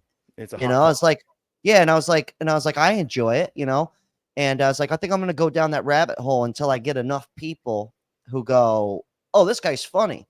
And then once I get enough of those people, I was like, I'll just start making whatever I want. Yeah. But I remember it was like maybe 50 videos in. My boy Taco's like, dude, are you really going to do this for the rest? Like, you can't keep doing this. I'm like, bro, relax. I'm going to switch gears here. And then it ended up working out, but I had it planned the whole time. Like, let me use this genre because one, I've been in the game. I've been dumped. I've done the single mom shit. I've fucking been cheated on. Only thing I haven't done is had a kid and been divorced. So Keeping It Keith's got you guys on that if you want to go to his channel. But I had a game plan with it because, yeah, dude, I'm like, if I had to just make dating videos, I'd be like, I can't do it. I can't do it anymore. So we got a question here for Keith. Ask Keith about Mini Chad and Giga Chad. That's my nephew, Mini Chad. Oh no, he's doing pretty good, man. He owns his pizza shop though, and it's not doing too hot right now. He's kind of pizza usually sells great though. I know, man. You know, here's the problem was he went and he bought this pizza shop in the middle of the ghetto, and it's just a tough market, and they really get hit hard by when the economy starts to mess up because he's in a very low income area, so there's a lot of like welfare and stuff like that, and welfare takes a while to catch up. Like when all the prices of everything go up, they don't start getting any more money, and it gets real tight. So everybody is just like, I mean, he went from, I think last month he was down. Thanks, CDK. Like $20,000 in sales year over year in 1 month. I mean, that's 1 not, month that's to make not good. 20 grand less in sales. That's a huge impact on your business. So yeah, that's big time. They're hurting. But and then Mega Chad was his buddy. He moved out to Ohio somewhere. He's working at a Porsche dealership out in Ohio. I don't know. I don't know what he's doing. I haven't seen him in a while. If you're selling Porsches, hey man, it's got to be a good life. You got to be doing okay. I think this guy goes. Caleb says, Jack, you got to start doing street interviews. You know what's funny? Because I've done I've done a lot of different type of videos in my life. I mean, I've done a lot. I've done shit where I got a secret mic on me and a cameraman 200 yards out and I'm interacting with people. They have no idea they're being filmed. I mean, I've done a lot of shit to try and make it. But I had somebody reach out to me recently about this, and they live nearby, and they said they would be willing to do it for free and go film. We chopped it up for a bit. So we'll see how things evolve, you know, like this live stream is another way to make content and do something different. And I'm not always, you know, I love doing the videos I'm doing now, but like I said, I've done so many different types of things. I don't know what I'm going to be doing in a year or two. It's always going to kind of evolve. And I know I'm going to be doing stand-up for sure. It's just kind of where I live is kind of difficult to fucking do it. For street. No. Oh, for street interviews, yes, but for stand-up comedy, no. I'm in a terrible spot. You do too is if you're going to do street interviews, and I mean this is just a thought. Yeah. Because I've thought about doing them in the past too, and I said if I did it, I would create a character who I go out on the street as, kind of like a Yucko the Clown type. You ever watch Yucko the Clown? I know who you're talking about. Yeah. Yeah, that was like back in like the 90s or whatever. But you know, you make a character and then you kind of the person I learned that from was you ever heard of Dr. Disrespect, the streamer? Yeah, with the mullet. Yeah, with the mullet and everything. And he created that character, and that character just got and through a character, you're able to be a little bit more like risque and ambiguous with what you're doing, you know what I mean? Like you don't have to worry about Ed Bassmaster. Yeah, like I did his character. He's actually from Philly. My brother's a good friend of his. So oh wow. Yeah, thanks, the dude. Thank you, the dude. Appreciate that. I actually did have a character when I did that street shit. I called him Gerald with a J, and it was a very I was a very aloof type of character. where I'm very like very as white as you could get. Like, hey, nice meeting you guys. I'm from Sheboygan. I'm from Sheboygan. Holler at me. Just kind of very fanny pack. I was on rollerblades. It was really people got a kick out of it. I thought they were hilarious. Characters. But yeah, if I were to do that, I'd figure it out. But it wouldn't be just dating questions. Like I'd be asking like, some like let's get in some deep shit here. Like what like how much those shoes cost? Like what are you really doing? Like how do you make your money? Seriously, no one really. Wait, what's the joke? He goes, makes a lot of money. No one knows how he gets it though. It's like, should we check his tax return? Print fake money. Yeah, so we'll see how things go, but we're getting in deep here. I think we're gonna end. Get this. I had a question for you before we go, just casual. Yeah. Because I came in kind of late. I was going through all your videos, but why did you name it? What is it? Red Leather Podcast. Okay, so real quick, hold on. I have another question too. That's short too. Same. Okay, two-part. Go. Two-part. Oh no, that one's a. Okay, hold on. Okay. First question. They're separate. Here we go. Now you got to sit in it though. Yeah, that's the hard part. You said you got to sit in it. Doesn't look as good if we're not like in the chairs up close to the camera. In my head, I was thinking like a jacket. Oh no, there normally is, and people are outraging in the comments here about him not wearing a red leather. So there's that exact red leather chair. There's an identical twin right next to it, and then I'm not gonna go move that fucking couch. But then there's another red leather couch. So basically, the real reason is I used to love just driving around and kind of ranting videos. I used to do those a lot. And I had a Cadillac with all red leather interior. I still have it, but so originally I was like, I'm just going to do the show out of the car and I'll just pick up people. I was like, I'll even pick up homeless people. I don't give a fuck who I pick up. Whoever wants to come in and talk, I'm just going to pick them up. And I did. I did that with a homeless guy. I really did that. But I let him in my house. I let him take a shower. Anyways, yeah, I've done some weird stuff, but that was why. So I was like, I'll call it the Red Leather Podcast, RLP. Sounds good. I was like, that's fine. Perfect. That's the name. Second question. Oh, sorry. No. And then eventually I gave up all that and I said, I'll keep the RLP. I'll keep Red Leather Podcast, but I'm just going to do I don't care. I'm going to let go of all the leathers and the cushions in the car. I was like, I got to be practical about it. And the interviews aren't working that well. I was like, I'm just going to fly solo because it seemed to me that every time I put out a video of just me talking and doing my thing, it got way more engagement and the videos did better compared to me having somebody else on. So I was like, fuck it, scratch everything.